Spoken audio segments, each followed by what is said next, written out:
Yo, R&B, AK, 330, CLE, step inside the ring, step inside the ring, step inside the ring, stepping, walking it. 10 toes pressed against the mat like I got lead feet. R&B on BBO, I'ma keep it G. You gotta know you're facing the truth if you in a battle with me. I hop in the box and get off a punch, it feel like concrete. I'm straight off the bricks, it's no wonder we hitting like Manny P.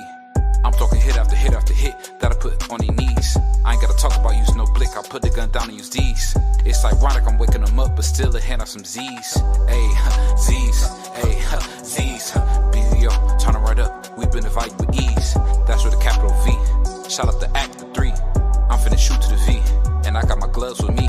Shout out to AMG Mercedes, I did that GLE. Shout out to CLE, ooh baby, that's in my veins when I bleed. We exceeding the millions subscribers, nigga just wait and see. Yeah, just wait and see, nigga just wait and see. If you try me, you can get beat, but I ain't 808 keys. Hard-headed, heavyweight, or been eating my greens. Dark past, bright fate, you know I've been through the ringer. I train hard, why they hate, Goku to Vegeta. You elite, but we ahead, that means we a leader. We'll tap you on your head, we don't need a heater. Finna hack an algorithm till YouTube delete it. Then I'ma pack out a couple of ringers, tell them all be seated. Be seated, you may all be seated. 10 toes pressed against the mat like I got lead feet. R&B on BBO, I'ma keep it G.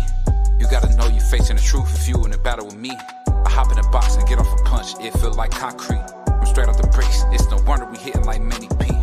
I'm talking hit after hit after hit that I put on their knees. I ain't gotta talk about using no blick, I put the gun down and use these. It's ironic I'm waking them up, but still a hand on some Z's. Ayy, Z's, ayy, Z's. BVO, turn it right up, we been divided with ease. That's with a capital V. Shout out to Act the 3.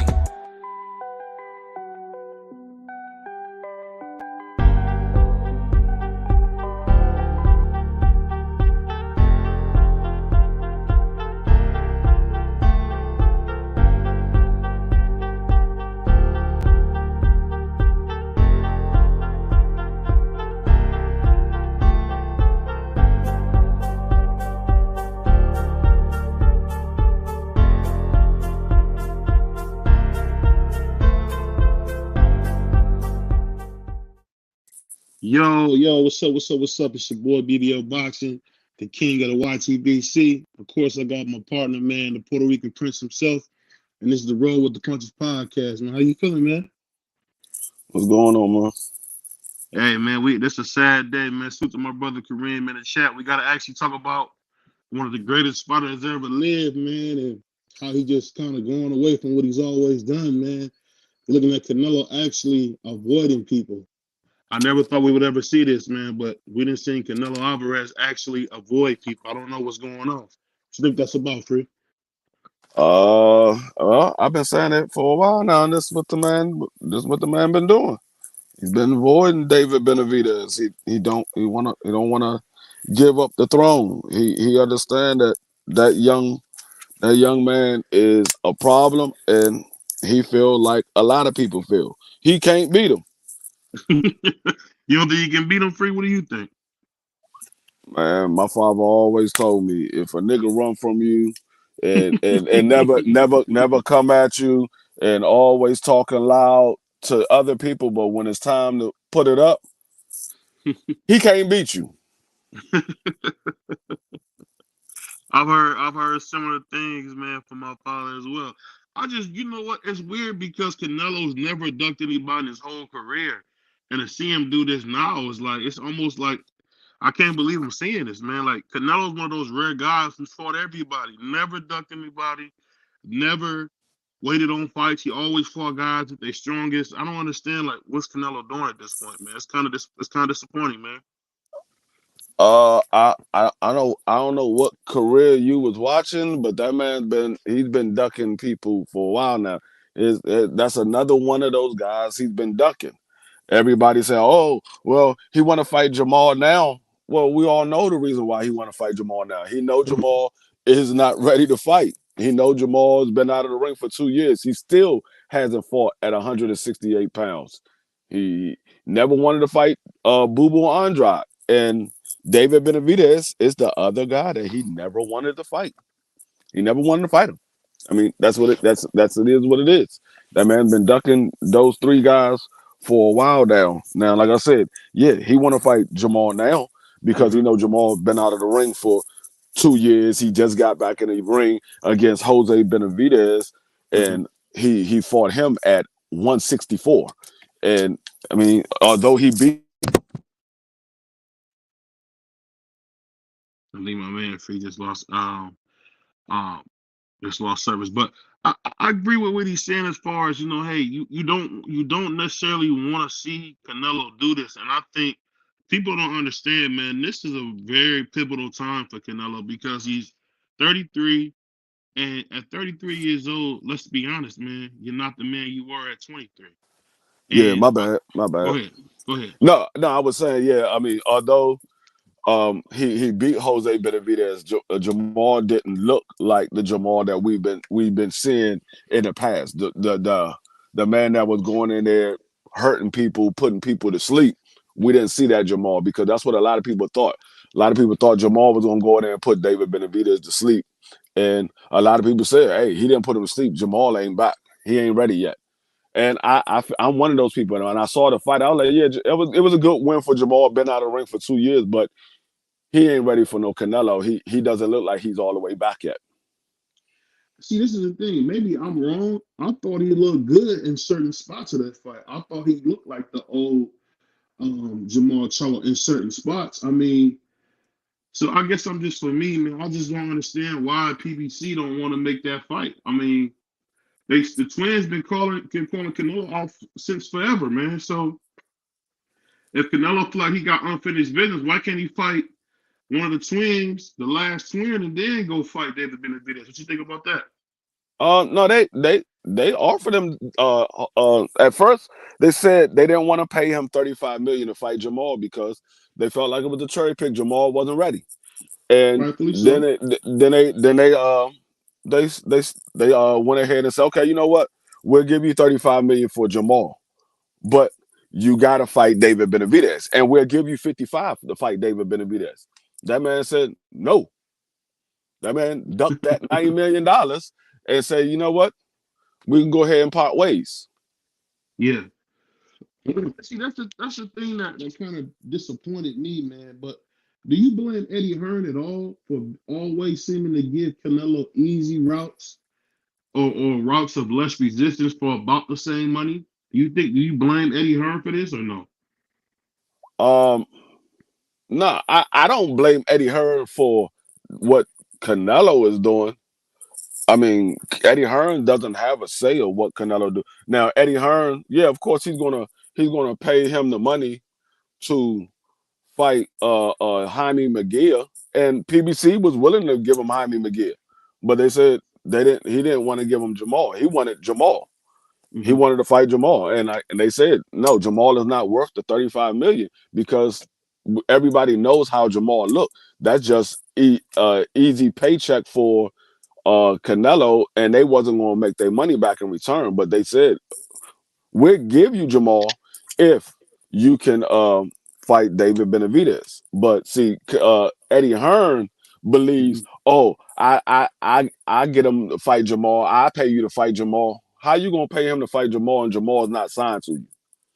Yeah, that's what I mean when I say it seems like, and I could be wrong in this, but it just seems like every time Canelo's challenged, you got Eddie Hearn coming with some goofy deal talking about, hey, we got your back. We'll give you what you want.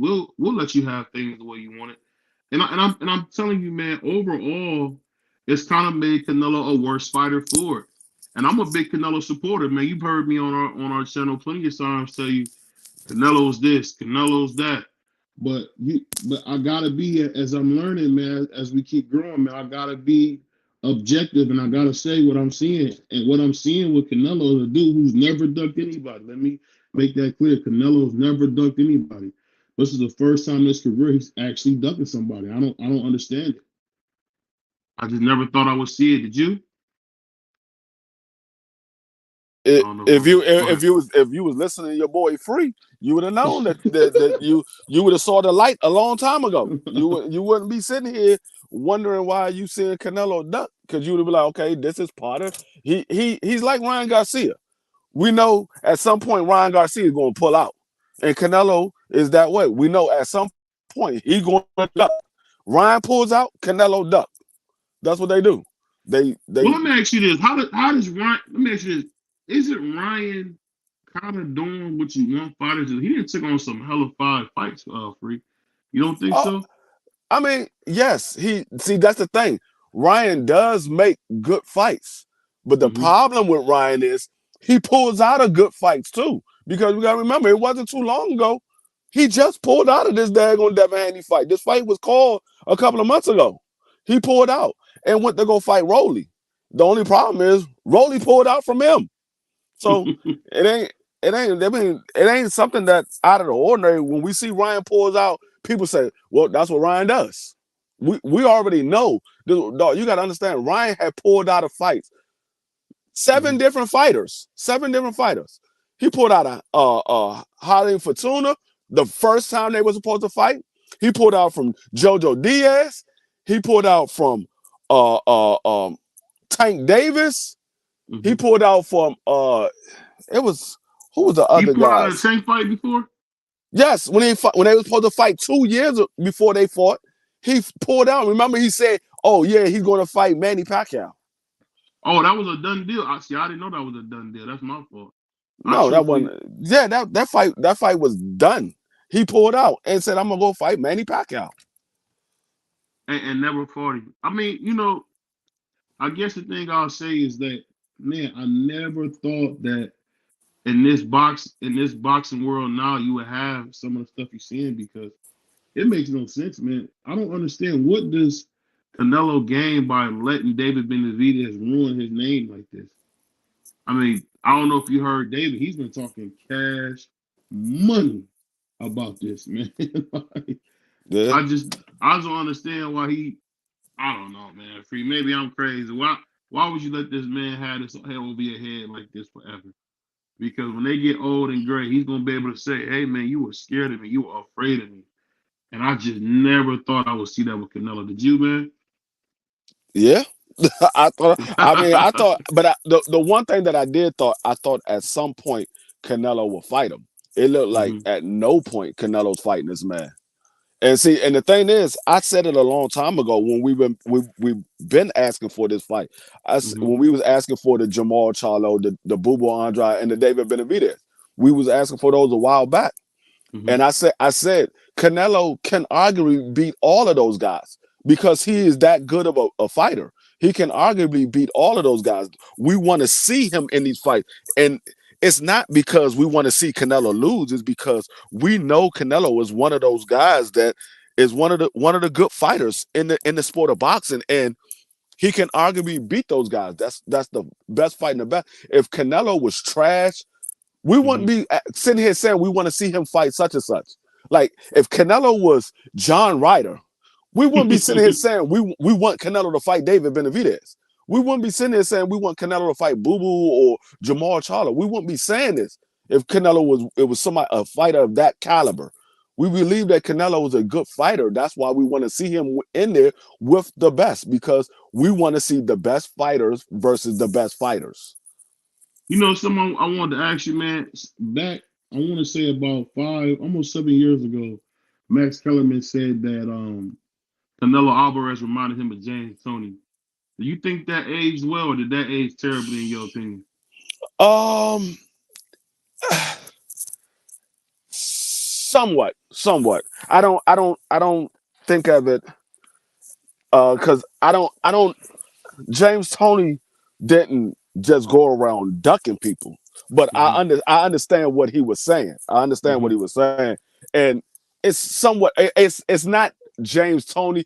It's at the time that when James Toney did what he did, he said it reminds him of James Toney, and I can see that. It's more so on the level of. No, I can't even say that because those guys fought. At least those guys fought him at some point. like this man, we don't think we gonna ever get this fight. At some point, those guys actually fought. Now it might have been years down the line, but at some point they fought. Yeah, Like, that's a good see, point. the thing is with Canelo, like if you sit there and try to wait for David Benavidez to get old or David Benavidez to take a loss, the problem with that is you're the older fighter. You're 7 years older than him. So the older he gets, the older you get. Yeah, that's a great point. I just I just don't, you know what?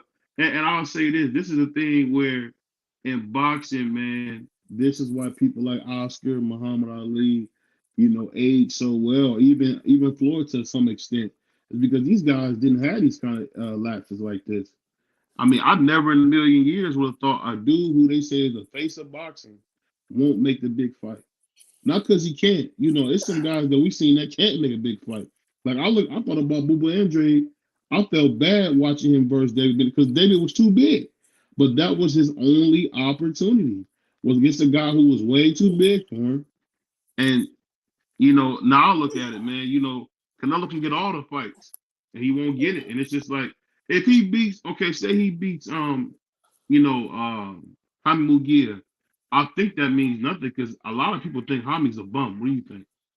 I mean, I believe I ain't gonna say Jaime's a bum, but the way that Hot Rod was feeling about Boots is the way you should be feeling about Jaime.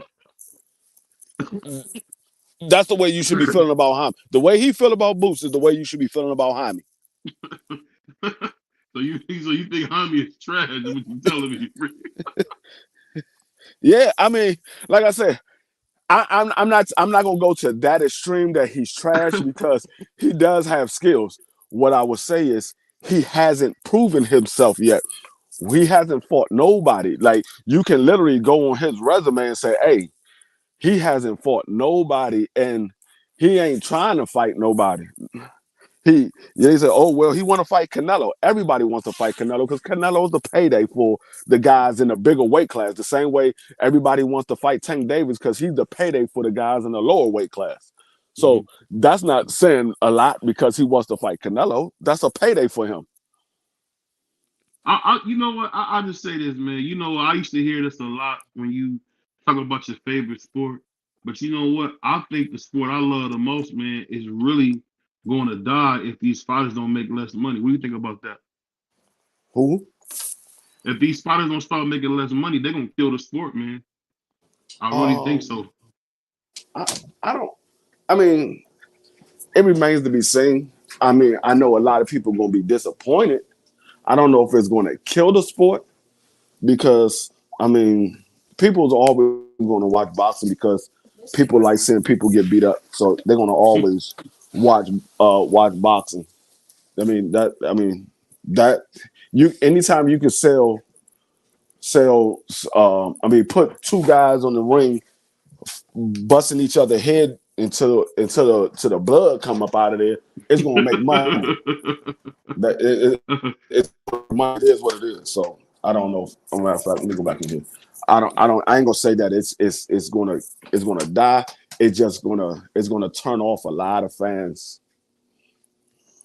I think the thing that scares me the most, Free, is that boxing as a whole, man, there doesn't seem like there's no relief, man. It made me worry about one of my young favorite fighters, Abdullah Mason. So that means if Abdullah Mason keep looking like a world beater, they're gonna freeze him out too. What you think? Yeah, I can see a lot of people ducking Abdullah Mason when he gets to that point. I mean, like I said, that young man is light years above a lot of people. That's why people was like, man, you got Abdullah Mason on your pound for pound. Yeah, yes, I do. I stand by that. I still got that man on my pound for pound, regardless of how people think. They be like, oh, he hasn't done anything. Dog, that doesn't make a difference to me. I know what I see with that young man. The same way people got Jerron Boost Ennis on his pound for pound. What difference have Jerron Boost Ennis and Abdullah Mason done? Neither one of them guys fought anybody of their own caliber. So No, neither you one. you put Jerron Boost Ennis on there, you got to put Abdullah Mason on there. They fought pretty much the same caliber of fighters. Both of those guys, they fought guys that was nowhere near their level. So if you got Jerron on there, I see the same skills in Abdullah Mason. I see a guy that got good defense, got good hand speed, got decent power, great footwork, great boxing ability. I see the same thing in Abdullah Mason. So I mean, but like I said, everybody have their own opinion about pound for pound. That's why I don't argue with nobody's pound for pound. Your pound for pound is your pound for pound. The only problem I have is when people say Canelo Alvarez is over Demetrius Bivol. I still understand he beat people since he lost Demetrius Bivol, but last time I checked, did Demetrius Bivol take a loss after he beat Canelo? No, he didn't. He really didn't. So how can Canelo jump him? If you plan to get to the championship and you got to beat these 5 teams to get to the championship, and you beat one of those 5, how was that one still in front of you? I guess what they're saying is he's only on the list because of Canelo. I don't know if that's the thinking, but I've heard people say that before, like, oh, he only on the list because he beat Canelo. And to be fair, that was a close fight. That was what, a 7-5 fight? 7-5 in your book. How did you have it, Free? That's what I want to know. So you trying to say Canelo got shut out? Is what you trying to tell me? No, Canelo got blown out in that fight. The only time I seen Canelo get beat worse than that fight was when he fought Floyd.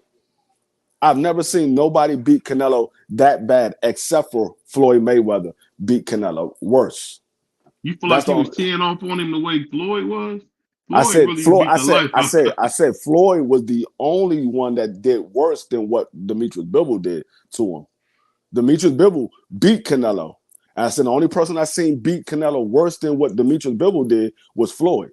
Like Demetrius Bivol literally beat that man up. He beat that man up at the minimum 8 rounds to 4. At the minimum 8 to 4.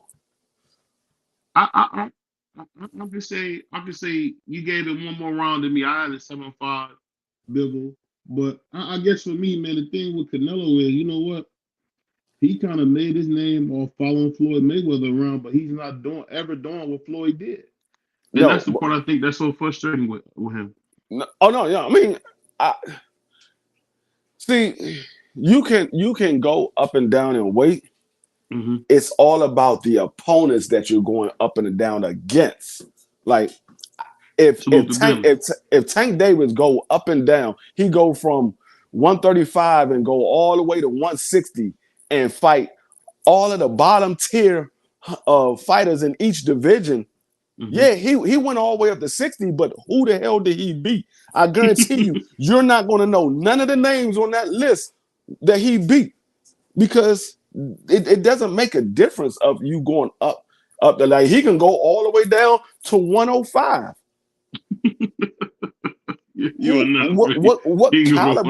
What caliber opponents is he beating?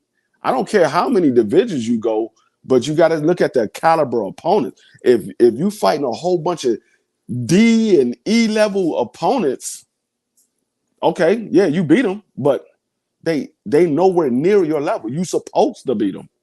It's not like it's not saying, okay, he got in there with T.O. or Devin or Shakur, and we say, yeah, Tank was supposed to beat him. No, we believe that's going to be a good fight. That's why we want to see those guys fight him. We believe that's going to be a good fight. Now, he get in there with somebody like with Pitbull Cruz. We expect Tank to beat Pitbull Cruz. We don't expect Pitbull Cruz to have no chance of beating Tank Davis. Mm-hmm. We saw Tank Davis beat that man with one hand. We don't know nobody believe that Pitbull Cruz is going to beat Tank Davis. I mean, outside of Pitbull Cruz fans, outside of his fans, nobody with a realistic mindset on this sport of boxing believe that Pitbull Cruz is going to beat Tank Davis. So I mean, it all depends on the caliber of opponents. I don't really get into, he moved up here, he went back down there, but yeah, who did he fight when he moved in those different ways? Because that's like Manny Pacquiao. They give Manny Pacquiao 8 division champions, but then when you go back and you look at it, you see one of those belts is the Ring Magazine and the other belt is the IBO. Neither one of them are major sanctioning bodies. They're not considered a world championship belts. They're not considered one of the world championship belts. The only belts that he get credit for is as a 8 division champion. The only belt that you get credit for is the WBC, the WBA, the WBO, and the IBF. Those other belts, yeah, he won them, but those not considered world. They're not considered world championship belts. They're not recognized as one of the world championship belts. My man Bentley said Canelo don't need to fight David to solidify his career. MF or ATG when it's all said and done. I agree. He's He said don't need to fight. Go ahead. Nobody never said he needs to fight David to solidify his career. That's not the point that we're making. The point that we're making is this man has been your mandatory, and you're ducking him. And like I said before, I said it many times. BBO heard me say it before. Canelo can fight whoever he wants to as long as he dropped those belts. Because as long as you holding on to those belts, you have 4 mandatories that you are obligated to fight. 4 mandatories that you are obligated to fight. Those are the only obligations you have as a champion is to fight your mandatories. So David Benavidez is the interim championship, the #1 contender to your belt. He's been that position for the last 2 years. You're supposed to fight that man and get it over with. If it's an easy win, go in there and get the easy money. We see you trying to jump in there and get the easy money with Jamal Charlo, but you're not trying to jump in there and get that easy money with David Benavidez because it's not easy money. Let me ask you this though. Do you think that this is me. I thought they was maybe gonna make a fight because I hadn't heard nothing from Jose Benavidez Sr. He had kind of almost went like super quiet. I thought we wasn't gonna, get nothing.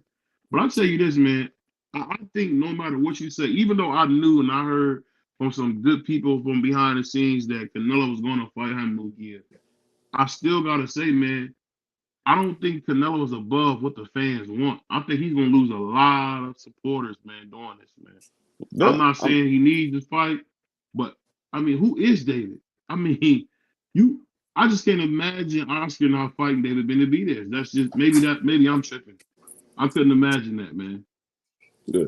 I mean, anytime they gave you 3 offers to fight that man, and all 3 offers was above $40 million, and you keep saying no, how else can anybody look at it outside of being a duck? If they offer you 42 million, 55 million twice, they offer you 55 million twice, and they offer you 42 one time before, and you keep saying no, how can anybody outside? If you say Tank Davis is ducking Devin Haney for not taking the 20 million, you damn well got to say that Canelo is ducking David Benavidez for not taking 55 million. Yeah, that's well, you touched a lot of money, man, not to be taken, man. I'll tell you that right now. Now, if Tank Davis was getting offered 55 million to fight Devin Haney, and he said, nah, I'm gonna say, hey, he ducked him. I'm gonna say he ducked him because that 55 million is before the pay-per-view. That's just your guarantee is 55 million. And see, the thing that get me is they try to say, oh, Floyd didn't have to fight nobody when he was at advanced age. Floyd fought Canelo when he was old as heck. So I don't understand like what they saying is that Floyd was what 36, I believe, when he fought Canelo. He was 36, about to turn 37. I mean that you don't get. He's 3, so he's 3. He was 3 years older than Canelo. So it's like I don't know, man. The thing I can say is I never want to be a fanboy and not be able to see what's going on, man. I just never in my life thought I would see this, man. And it's bad because Eddie Reynoso said something on Spanish TV that kind of really scared me. He was like, you know what? David's a tough fight. That fight might never happen. A lot of fights never happen. And the first thing out of his mouth was Riddick Bowe didn't fight Lennox Lewis. I thought to myself, bro, how can you even bring that up? That's a whole different thing. It's wild, man. It's wild. And it's only gonna get worse, man, because they talking about Canelo really is thinking about retiring and not ever fighting David. I don't think that can happen, man. I don't think that can happen, dog. I really don't think that can happen. What you think? Yeah, yeah. I mean, I don't. I mean, I can't say that it can't happen because we all know they move certain ways for Canelo Alvarez. But like I said, he will go down in my book as the biggest duck in boxing. He would. That's how he will go down in my book. It would be the if he never ever fight David Benavidez. Actually, I'm not even gonna say if he never ever because no, you can't get past the fact that they offer you $55 million and you said no. I mean, it was a total of 30 million to fight Jamal and David Benavidez combined. You was getting the 35 for Jamal and you was getting 55 for David Benavidez. So you ducked 90 million. So I mean, he goes down as the biggest duck in boxing history in my book. Susan, my man Bentley, he said in this scenario, Canelo is ducking him, but who give a damn? But 55 M left.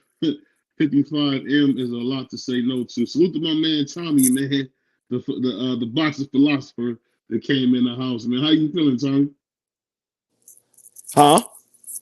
I thought Tommy pulled up. I think he on mute. Yeah, Thomas Yeah, Hill on mute. yeah, Oh, I'm on mute. What's good with you guys? What's good with you guys, man? what's going on, Man, Thomas Hill? hey, we Oh gotta man, ask you I'm this, up in man. here kicking it with BBO, Mr. Beat to Death. I got my main man Deep Free up in this. You know what I'm saying? I'm up in here living the good life. Hey, I swear everybody saying about me on YouTube that beat to death. Shout out to my barber, man, Dexter, man, for coming up with that line, man. He said it all the time. I come to get my hair cut. He always say, "Hey, man, you know I'll beat you to death." And I thought to myself, you hear a 50-year-old man tell me gonna beat somebody to death. I never heard that before. But let me ask you this, Tom. I want you to get in on this talk, man. What is going on, man? Why is Canelo ducking somebody for the first time this late in his career? Why is he doing this? Honestly, man, I can't call it. I don't believe you're afraid of him. I honestly don't believe that. Like I don't think Canelo really afraid of anybody. I think more so perception Hmm. or the bag. I think it has to go down to perception in the bag. I mean, the best fight is always you want that to be your curtain call. You want to Hmm. go out with like 60 in your last game. You want to go out with like your boy who was that went out the last game with a championship. You be wanting that type of status, I guess. Like So Ray Lewis. if, yeah, Ray Lewis, you go out But best don't your forget, Ray last Lewis is a murderer, man. Excuse my he, language, YouTuber. Ray Lewis is Whoa, a killer, whoa, man. whoa, whoa, No, whoa. no, no. Ray Lewis is a That's going murderer, too man. far, BBO. That man No, never been. no, no. He's a murderer, man. He's a Uh, murderer, man. I'm not trying to hear Hey, it don't matter what you're trying to hear. I'm trying to tell you. My grandmother said it. Hey, free. My grandmother said Ray knows he's wrong. he Like, went to why prison would my for grandma murder. say that? Why would my grandma say that, free? Because he's a dirtbag, man. Who you He's talking Damn. about? wrong, man. Who you talking about? Ray Lewis. Ray Lewis. No, Ray Lewis. Ray He's Lewis ain't killed nobody. I don't oh know. my BBO's God, free. Oh my tripping tonight. God. Oh No, my Ray, God, do you free. do you understand? Ray Lewis wasn't even charged with the murder. He was charged as being in the About car. yeah, accomplice more so. Yeah, he was charged of being Where's the in the white car. suit? Where's the white suit at, free? Come on, No, man. no, like I said, he was charged Dang. of being in the car. He BBO wasn't is a charged of the savage, guy man. that was shooting the gun. He didn't shoot the gun. It was his bodyguard that shot him. Ray Lewis ain't shoot No, they didn't nobody. shoot. They didn't. I'm gonna tell you something. That's how I know you don't know much about this case. They didn't shoot nobody. Nobody got shot. These two dudes went in and Ginsu, two men, cut a man's heart out. What are you talking about? Ray was with some killers, man. And if Ray with the killers, man, he knew what was gonna happen, man. Somebody tried to hit Ray with a mo bottle. Next thing you know, the other guy cutting the man's heart off, live and living color in the club, man. I Ray's a ain't, I, dirt ain't- bag, I ain't man. hear nothing about I ain't hear none of cutting that, nobody. but I ain't hear Yeah, nothing about look cutting it up. nobody Look heart up the out. case. Look up that case happened. That them guys was from the Cleveland African area. So I know about that. It's wild, man. It's wild, man. Ray No, had something to do with it. But let's get back to boxing, man. I can talk about Ray all day. He's a That's scumbag. crazy. Yeah, Ray's a scumbag. But why do you think he's not doing this, Tommy? But I mean, like I said, I want to believe that he's trying to save that one for the last. But Rod, the problem with Mm-hmm. that now becomes that he said he wanted to fight for 3 more years. He damn sure don't want to see Benavidez in 3 more years. So I don't know, man. I mean, honestly, by all intents and purposes, it looks like he's running from fights because Yeah. the best possible fights for him and the biggest money-making fights for him happen to be with the PBC. And unfortunately, he left that platform. And it's inexplicable why he did it, but it's not like it's something he has not done before. So I think it's time for the sanctioning bodies to start taking a step in and making sure they ensure that these people make the fights that they have to fight. Or if not, they suffer the consequences. I mean, that's where I think the bigger fault lies. They've allowed him. It's like you raise children. If you let them continuously do things that they know that they're not supposed to, they get accustomed to doing it. So when you finally say, "Yeah, oh, like you're not doing right," like what you talking about? I've been doing this. Yeah. You've been letting me do this. So I think Canelo is the that's what's got biggest gut in boxing history. No, that would belong to Sugar Ray Leonard, man. That wouldn't No, belong to Canelo. Canelo is the biggest duck in your lifetime. How about that? Hey, man, I'm planning on living 90 years, so I don't Sugar know Ray yet. Leonard, Sugar Ray Leonard ain't ducked nobody. What are you talking about? I just ignored that free. I don't even get him Oh, started. free. Don't even get me started on how he Right. waited to fight Marvin, the Marvelous One, man, and then didn't get a man a rematch. Let's Didn't he not get have on a that. didn't he what have an eye surgery? He Yeah, had he did. detached retina. Right. Torn that. Yeah, torn red. And Torn then retina. went in there with the #1 middleweight in the world, bro. Regardless if you say he won or not, but come on, man. Canelo Alvarez, let's be I mean, he serious, beat bro. him to death. He beat him to He's death. It ain't no question. he's He hit Marvin everywhere but the bottom of his feet. and I don't know Canelo. what. You can't even put them in the two. Canelo gave his WBC belt to Triple G. Here you go, G. HBO was hot. And they backed him into a corner and said, no more Canelo weight. It's time for you to move up, fight the fights, man. And he's still moving that way, bro. He's just scared to death, bro. Anybody that he think he can lose to or have a chance to lose to, he Mhm. don't fight him, bro. He cherry picked Bivol. That went wrong because he saw something and he got Mhm. smoked. And now he clearly ducked Benavidez to where that man had to run to 175, and now he don't want to deal with the PBC because Al Heyman probably told, look, man, I give you that, but I need this from you, and he ain't want to do it. That's what happened, bro. He didn't want to fight Benavidez. He didn't like them deals. He was trying to cherry pick the trials, and then he wanted to I don't know who he wanted. I guess he wanted to fight Earl, or he was supposed to fight Earl or beat Terrence or something like that, but. He's pitiful, bro. Come on, BBO. You see these things right in front of your face. All of the information is there, and you just want to look the other way. He's the No, biggest duck in you don't hear boxing me. You don't hear history. me protecting him. You don't hear me protecting him. Hey, Freak, have you heard me protect Canelo for doing this foolishness, man? You haven't heard me protect Canelo at all. I think this is wrong. I This think is a this is train. This is a travesty, man. it's the first time he's ever ducked anybody. So I don't even understand No, why it he's ain't. doing it. He ducked It ain't Triple the first. G. It ain't the first time. But see, I'm gonna tell you what I truly believe the reason why he don't want to fight David Benavidez is because we all know Canelo don't have that many more years left in the sport of boxing. He said he want to fight for 5 more years. I don't see that happening. But nevertheless, even if he does, he doesn't have that many more years left. David Benavidez is 26 years old. Mm-hmm. Canelo Alvarez believes if David Benavidez go in there and beat him, not only did he lose to David Benavidez, but now you're going to lose those Mexican Mexican fan fan, base. right? Yes. You're going to He's lose scared to those lose guys. everything. Free, lose the belts Yeah, and the fans. He's cooked. yeah. So, yeah, 55 million. He like, yeah, 55 million is a lot. But if I go in there and I lose to him, yeah, I got the 55 million, but I lost all the fan base. They're not going to be behind me no more. I'm not going to be the hottest ticket in Mexico no more. I don't know And how that's he what is that. now, Free. To be honest, How is he any of that now? His fans are so delusional, bro. They I they mean, just turn their cheek to the shenanigans, bro. he's the hottest ticket because you got to remember, he's the first ever Super undisputed middleweight. Mexican, the Yeah, first undisputed Mexican. Period. yeah. He's the first undisputed Mexican. Mm-hmm. So that they look at that at high regard. They never had nobody become undisputed. You had unified champions, but nobody's ever been undisputed in Mexico.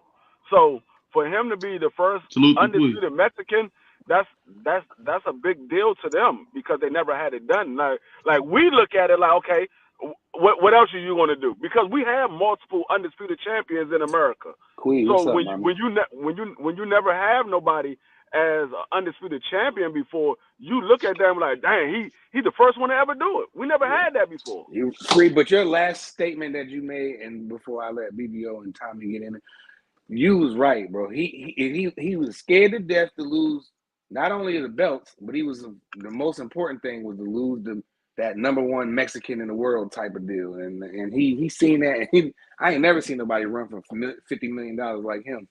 He ran up out of there because any savage would have went and said, I don't care what happened. I think he can beat Benavidez.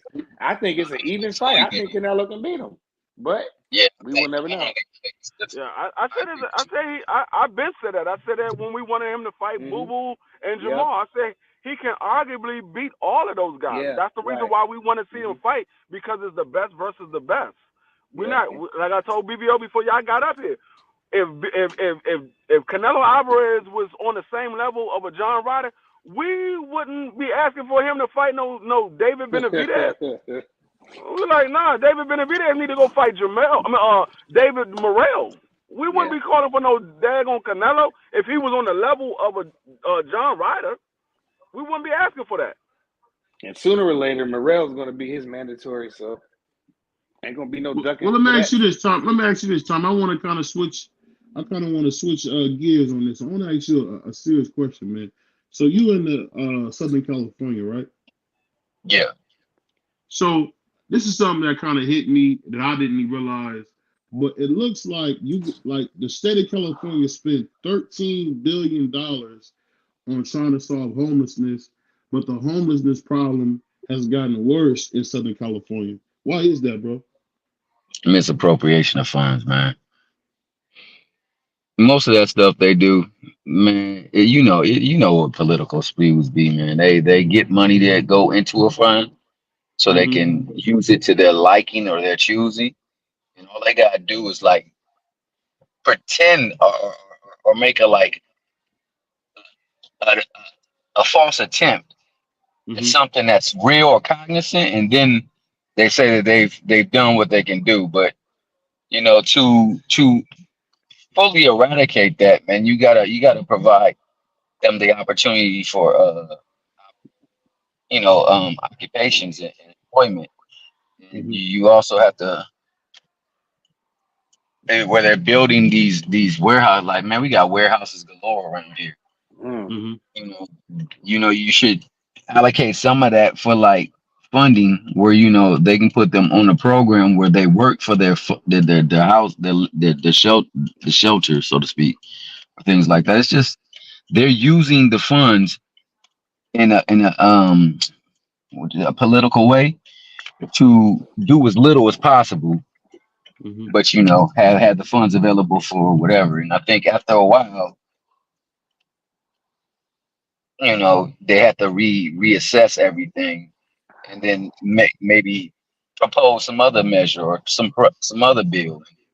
It's just a political coup that goes on. But like a lot of states, because of that, bus people out here.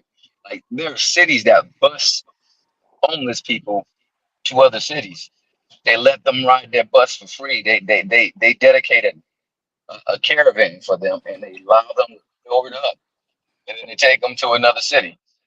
That happens all the time. Yeah. And unfortunately, everybody sees California as the land of opportunity. It's got good weather, so hey, they're outside. They're not really outside, because some places you be outside and it's like death. It's so damn cold out there. so damn hot out there. So I mean, it's so many things that factor into it. Mm-hmm. Unfortunately, like the greatest thing is this: Mm-hmm. a dog in this society is worth more than certain humans are. Oh So wow. now, if certain humans are below a dog, then imagine the people who they say are outcast and downtrodden. What do they feel about them? Mm. So I think it's a bigger picture of how we, as a nation, as a world, as a society, how we view people. Mm-hmm. Like you can see it even taking place in the conversations sometimes we have about boxers. Mm-hmm. How we will go at another boxer, go at a promoter, go at the whole dang promotional format. Mm-hmm. And none of us have any ties to these people. Very few of us have ties to people, I should say, because I know some of us are related to folks. And I would understand it coming from them. But me, I don't have no relationship for nobody. But what I have a relationship is the memories that I had watching fights when I was a young kid. And I love the fact that it brought people together to celebrate, to root. And back then, they rooted for the fight. They rooted for their fighter, but they Mm-hmm. did not denigrate the other fighter.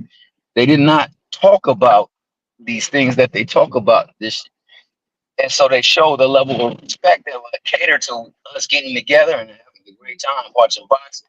Same thing with people in the streets, man. If we had the same kind of mindset to like value them as people and treat them as people, then maybe, it would be a lot better. But everything is about how can I market off of it? How can I profit off of it? How can I pretty much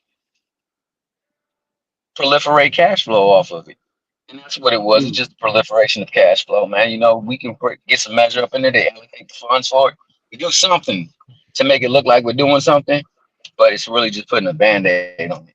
Because you got to identify the root cause of why it is so, and what can be done. And I don't think that's what's been done, if that kind of makes sense. That makes sense. And I know my man Prize Spiders works in the Philadelphia area, and you Mm-hmm. guys been having a horrible homeless problem The on the Philly Boo. drugs. I mean, Mm-hmm. it's crazy, man. Like you see some of the pictures of downtown Kensington, Philadelphia, man. Kensington. If you go down Kensington section, boy, it's zombie land out there. I'm talking about needles everywhere. I mean, it's like a third world country. I'm looking at this like, damn, this is crazy, bro. Like, but yeah, it's homeless every day. I see homeless every day. You know what I mean? Going commuting back from Jersey to Philly, man. It's pretty sad, man. I give I donate to the brothers. Uh, well, I can tell when they really, really down and out. You feel me? You can't. Well, but You even said if you you can go tell. drink it, How yeah. can But you even if tell? you, cause man, Yeah, no, some I of them mean, some of them you panhandlers be just like they. That's what they do. You can't be fooled by everybody. But like I forget who said it. I forget what one of the brothers said. He said, what was it Boosie? I forget. He said they go drink it. That's at least you gave, cause you got. You Mm-hmm. know what I'm saying? So they go drink it or Mm-mm. smoke it, whatever. But I know in Mm-hmm. my heart what my intentions was. You feel me? So that's how I feel about that. Yo, yeah. yo, yo. Let me ask you this though, Prize. Like, cause Uh-huh. this is the crucial part about it. Like, when you go in that area and you see it downtrodden like that, you see needles all over the place. How does that make you feel about them as a people? It makes me angry, because most of them are my people. But down Yeah, Kensington section, they got a lot of white people down there too. Everybody down there is zombies. There's no reason for you to be down there unless you're looking for a couple things: drugs and hookers. That's just what it is. You know what I mean? And it frustrates me because, like, I know I want to keep it boxing, but yeah, like they send all the money to all over the place, but we got the problem right here. You know what I'm saying? California, Philadelphia, Cleveland, Baltimore. These places got some bad stuff going on, man. They just need to yeah. just figure it out, man, because I feel bad when I go down there and see my people just, they need help, man. They strung out on heroin. They got that dad going, what's it called? The fentanyl jumping off all crazy. Yeah, that's And, good and, too. and Yeah, it's just bad. It's sad, man. It I, frustrates me, bro. yeah, You want to I know see what? that. I see that every single day down here in DC. Jesus. Like, literally, these guys are putting up brand new condominiums every day. Everywhere Mm-hmm. you look, Yep. you see brand new condominiums, and then you look down the street, you see about 50 tents. Like Yep. they give the homeless people tents to sleep in, so they won't be sleeping on the street. But I'm like, Shit. you They spending sleep all on this money vents to up build here up. free. You Yeah, know, you yeah, walk by where the sub be at, they be with that hot that air come up there. Like I used to catch the train to oh no, work. they It's used to do that bad, in man. DC. They used to do that in DC, but DC started giving them tents. So now Mm. you just see tents everywhere. Like it's, I mean, you literally, if you ride past the White House, you're gonna see about 50 or 60 tents 2 blocks over. You're gonna see 50, And 60 you tents. right about that too, Free, because that's what I do for. That's what I've been doing for like the last 8 years is building condos. I build buildings. You know, I'm on a 12-story building right now, and they're condos. But Oh, that, I'm working down at Rittenhouse Square, so it's rich around there. But I was on 10th and Master in the hood in North Philly, and I did a 14-story building there, but it was for subsidized living, basically. I like to use that word for subsidized living for seniors, subsidized seniors. So we restored the building, did it, gutted it, redid the whole thing, and it turned out nice. I felt good about that job because if I felt like I was giving back to the hood. They want to come up to you. You can't be scared of the brothers and the young boys. They're gonna step to you, not on no rah-rah, but they just want to know what's going on in their hood. What y'all doing? And just go out there and be cordial with them. And I end up making meeting some cool brothers down there. They telling me, can I get a job? But it's not. I can't just say, here come. You got to be in the union. I've been doing this for 20 years, so you got to have certain credentials. I went to engineering school for 4 years, so you know. But that felt good to get. I like working in the hood. I love working in the hood, just so I can see the activity in the city that's going on, and it's the young boys. I try to tell the young boys. The first thing I tell them young boys, and I want to keep it boxing. This is my last name. I tell the young boy, every young black man should have a CD. Black man that's mm-hmm. coming out of high school should get your CDL because what that can do is open up another door for you. And the young boys like, yeah. So a couple of them came back. Well, I got my permit. Look, old head, woo woo. And I'm like, bet. You know what I mean? So That's what's that, up. yeah, CDL to you young black men. Get your CDL. As soon as you come out of high school, that need to be like, if you don't go to college, that's what you need to do. Get your CDL first, then you can apply for certain things, SEPTA or city public transportation, stuff like that. I mean, I So mean, go ahead. just to piggyback off of that, I wanted to say that like you said, you go down there and you see good people. I wanted to just yeah, characterize the fact that these people who are downtrodden, man, mm-hmm. got some of the best hearts you could ever have, bro. You can see the Yep, way that they help people, the way they look out for folks. If they don't have, but you hurting, and they got just a little bit, they'll give you the whole thing. Just because they don't want you to be in the position that they are, man. That's what I'm saying. Like, you see the truest element of humanity going down with people who are not fortunate or who are less Mm. fortunate than others, and you know how we discard them. What you said, we're building buildings for rich folk when yep. you got problems right there that you could be addressing and attending to. Likewise, I you can mean, also yeah. go ahead. Nah, I'm Go about to ahead. say, yeah, these condos is going for 30 and 40 something $100 a month. Man, I say ain't none of no. It be some of my people coming up in there, but not a lot of them, bro. Yeah, See, my yeah, my that's thing that my thing that I would say that's so crazy is like you just spoke about the dichotomy of America in general. Like you got people who want to do better, say they want to do better, but at the end of the day, they got to put the work in. I'm gonna tell you guys a funny story. So some stuff didn't go right for your boy, man. I ended up having to move home, and I remember walking to work, man. I remember walking. It was funny. One time I was walking to work, right? And I seen the manager. This is when I first got to the car business. I seen the manager that was on the desk. He like, yo, man, I was just looking at you and I seen you must have walked about um 6, 7 miles. But I wanted it that bad that there was nothing going to stop me from getting it. And I'm telling you, man, there's got to be some type of want to from some people, man. Yeah, Too many times in life, I feel like people want you to get them something, but you know what? Ain't nothing like when you can be You can say, you know what, I did this myself. I didn't know no bro. I didn't know nobody that sold cars, man. I didn't know nobody that knew nothing about cars back then. But you know what I said? I want to stop. I don't want to be in that. I don't want to be stuck in that. I want to do more with my life. And guess what? I was able to do it. And I'm telling you, man, too many times these younger kids, matter of fact, I'm not even gonna blame it on the kids. It's these grown people who think somebody owed them something. Nobody owes you nothing, man. And I'm telling you, man, that's the problem with our society as a whole. They think somebody owed them something, bro. And they don't. They don't owe you nothing. Zero, zilch. And No, nobody owe nobody nothing, bro. I agree with that. and even you know, we try to keep it boxing, but we all know there's not much going on in boxing. We really are having an issue with people with entitlement. Think about this. Canelo is telling you he doesn't want to. He don't care if you lose money, right? He don't care if you lose money. He's telling you, I want all my chips. I don't care if y'all make a dime. How in the world are we partners? Anytime we spend it ends together, we're partners in this thing. So I don't know if y'all think about this the way I do, but what type of piece of trash would say, I don't care if you make money. I don't care that you gave me an opportunity to take care of my family for years to come. I don't care. I never would be that way. Would you guys be that same way? And I'll let everybody on the panel go. Go ahead, Marky. All right. Well, I wouldn't be that way, BBO. You know, if I was in Canelo's shoes, I would just fight the fights that the people.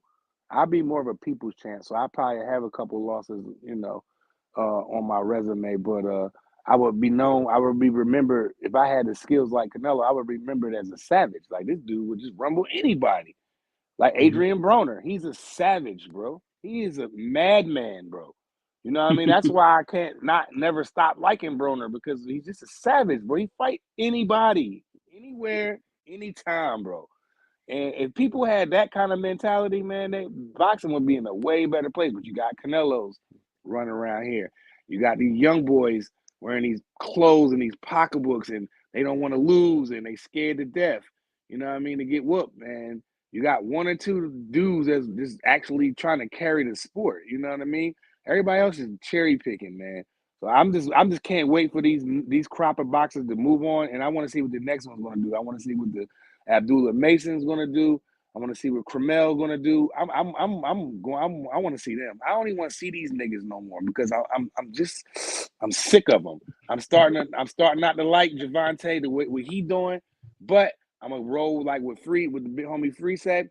Let's not grind him up until he announces his next fight. So he get a pass for now, but until then, you know what I mean. I don't care to talk about him. You know what I'm saying? Because he's frustrating me.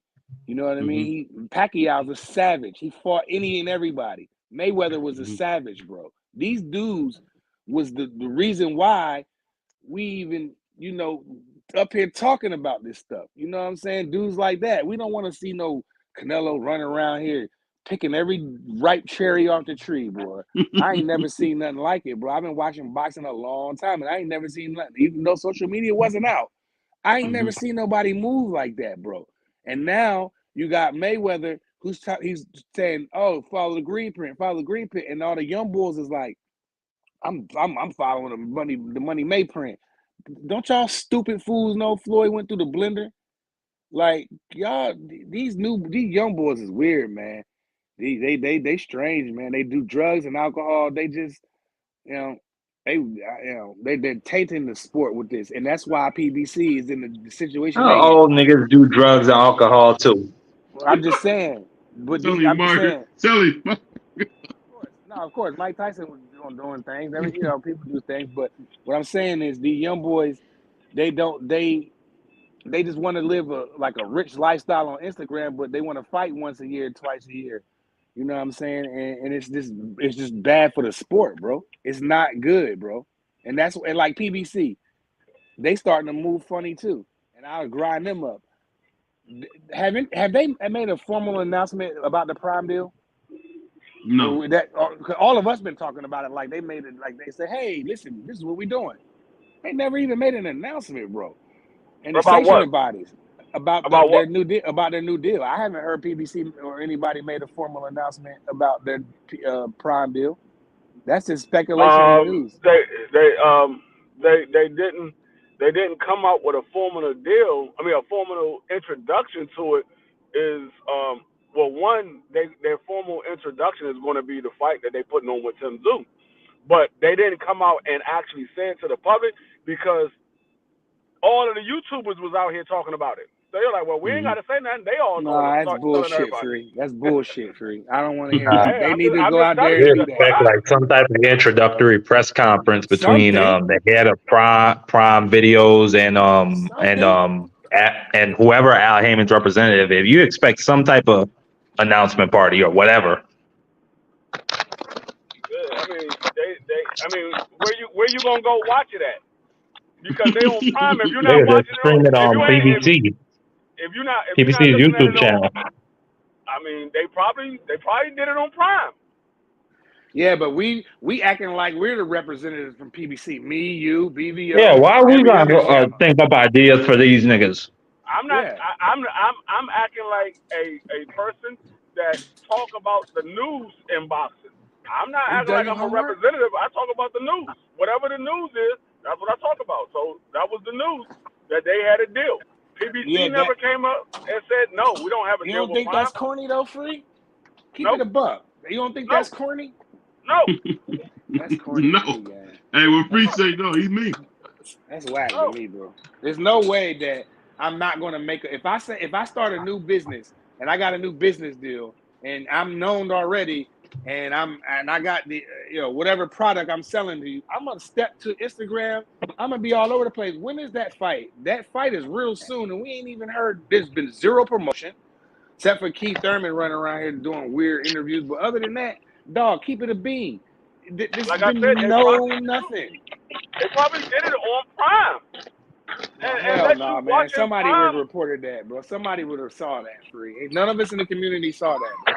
How, None of how do us, how, how do we know that this fight is on Prime then? because all the damn. This is speculation to me. I don't know if it's No, on Prime. it ain't No, but speculation. wait, hold on. That's not a speculation. This fight is going to be on Prime. Okay, well, Exactly. why haven't they announced it? They don't They have did to. What you announce They it. mean? I announced. saw the press conference. They had the Prime logo everywhere. Yeah, they They did announce it. Said it's going to be no, on Prime. I They never. just didn't I'm have like talking about a formal PBC and announcement, like Prime, you bro. said. That's all I'm saying. That's all I'm saying. They You haven't. know It's what? just been reports. Screw the fight. Forget Zoo Thurman. I'm talking about PBC to Prime because like when PBC did that Showtime Fox deal, man, we all like that was like they Where did you got that see out the there. Showtime? Where did you I see can't the remember. Showtime and Fox introduction at? I can't remember. Where you see Let the me. Showtime? I said, where did you see the Showtime and Fox introduction? I can't remember. I guarantee you, it probably was on Fox. Yeah, probably on Fox, because Fox will come on the hell out of PBC. It was either on Fox or Showtime because that's the platform that they were going to be fighting on. So if you ain't watching Prime to look to see them do a daggone introduction on Prime, you wouldn't know. The same way the NFL did their introduction to Prime, they was on Prime. You saw it on the commercials of Prime. You They was saw it on doing. NFL between the games and the commercials and stuff like that. They had in the NFL on Prime. They like promoted the hell out of that. You like, oh snap! You know what I'm saying? PBC ain't said nothing. Oh, we'll put the logo in the background. Hell, everybody they know. They treat us like, and I'm not just talking about PBC specifically. I'm talking about boxing. They just treat us like we just nothing, bro. They treat their fans. This is the worst when it comes to like their fans, like. Because like you said, Free, I forget which show it was. You said that, damn, what you said. I don't want to put words in your mouth. I'm So gonna BBO is the hold that. man. I'm gonna No, hold off I on mean, that. I correct you if you say something I didn't say. I correct you. Free run. Nah, I'm keeping a bean though. You know what I mean? They haven't did any promotion. They throw it in there. They treat us like they don't care about us. And like you said, no, this is what you said. I believe you said that, Free. You was like there's no way I that know that's why they don't care about us. there's no way that San Francisco could have ducked Kansas City. But in boxing, it's the only place where you can duck. It's the only sport where you can duck, bro. Let me tell you something funny, Pride. boxing has been around for about 180 Forever. years. About Forever. 180 years, technically. And then this is one of the only major sports where there still isn't any type of sanctioning body or overseer on any level. And it's still the only business that you see where people make millions of dollars and nobody knows where the money's coming from. Still. And I think the thing you gotta understand, man, boxing is boxing. Everybody that's a boxing fan is usually middle class or upper working class. So nobody who watches boxing is broke. You gotta have internet. You gotta have a cell phone. You gotta have a laptop to even keep up with the doggone sport because ain't no schedule. So at the end of the day, they kind of got us by the balls, man. We are fanatics about a sport that Yeah. could care less about us, man. Yeah, it's Well, sad, I man. mean, What well, other sport? What other if you look sport at it, can you get? Oh, sorry, I'll let you go to this script. What other sport can you get on and you want to find real news? You gotta get on YouTube. We the Mhm. only sport you gotta get on YouTube. Yep. That's it. Go ahead, my bad, Pre. I mean, I was gonna say, well, I mean, boxing is the only sport in the world that doesn't have to say so. I mean, they don't answer to Shield. nobody. They don't They have a don't answer to shield. nobody. Right. They They're don't. all independent contractors. It's like boxing is. We call it a sport, but you really like It's the wild, contractors. wild west, Bree. It's It's the really like wild, wild west. contractors. Yep. They really contractors. They work from check to check. All of them work from check Yep. to check. You get paid when you fight.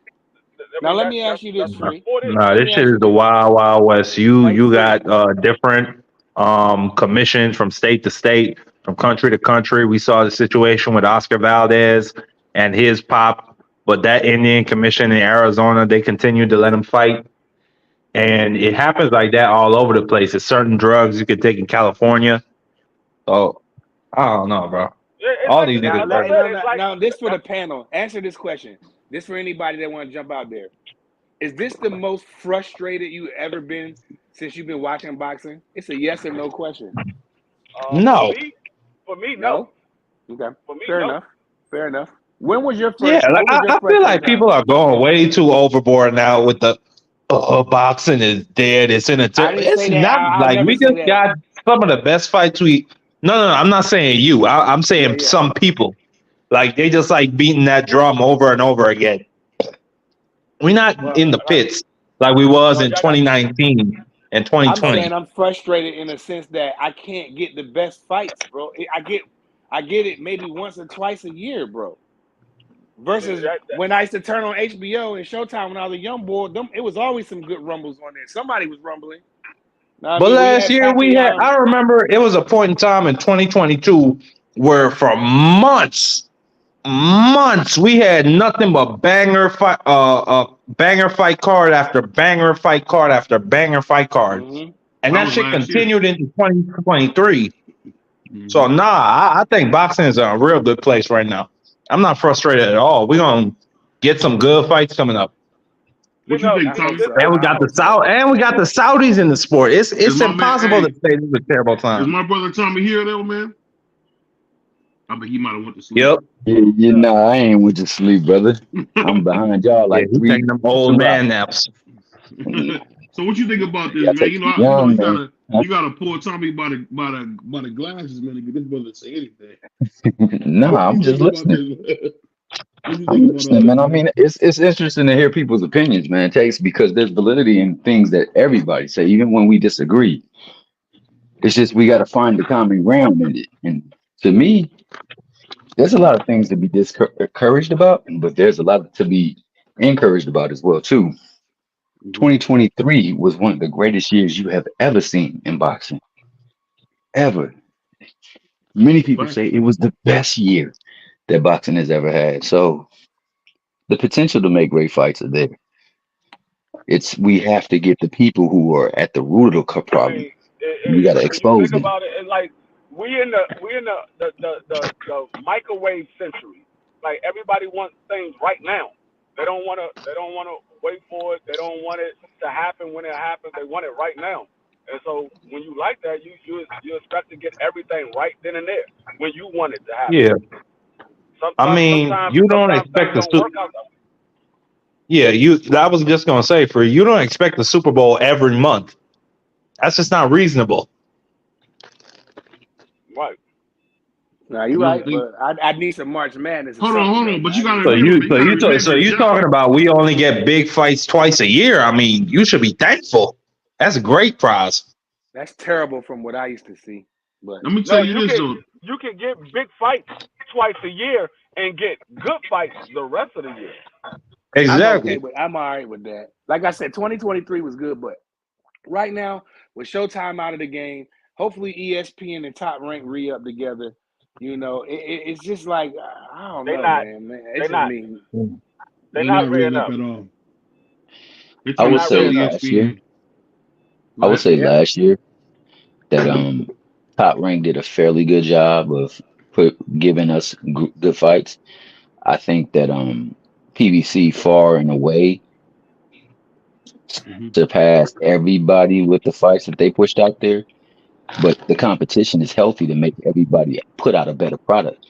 So, when Mm-hmm. we wishing on the demise of a company or a promotional company, we got to be It's careful sickening. because, like it was Yeah. said last time, Yeah. first and foremost, it's our own people that a lot of us are wishing demise upon.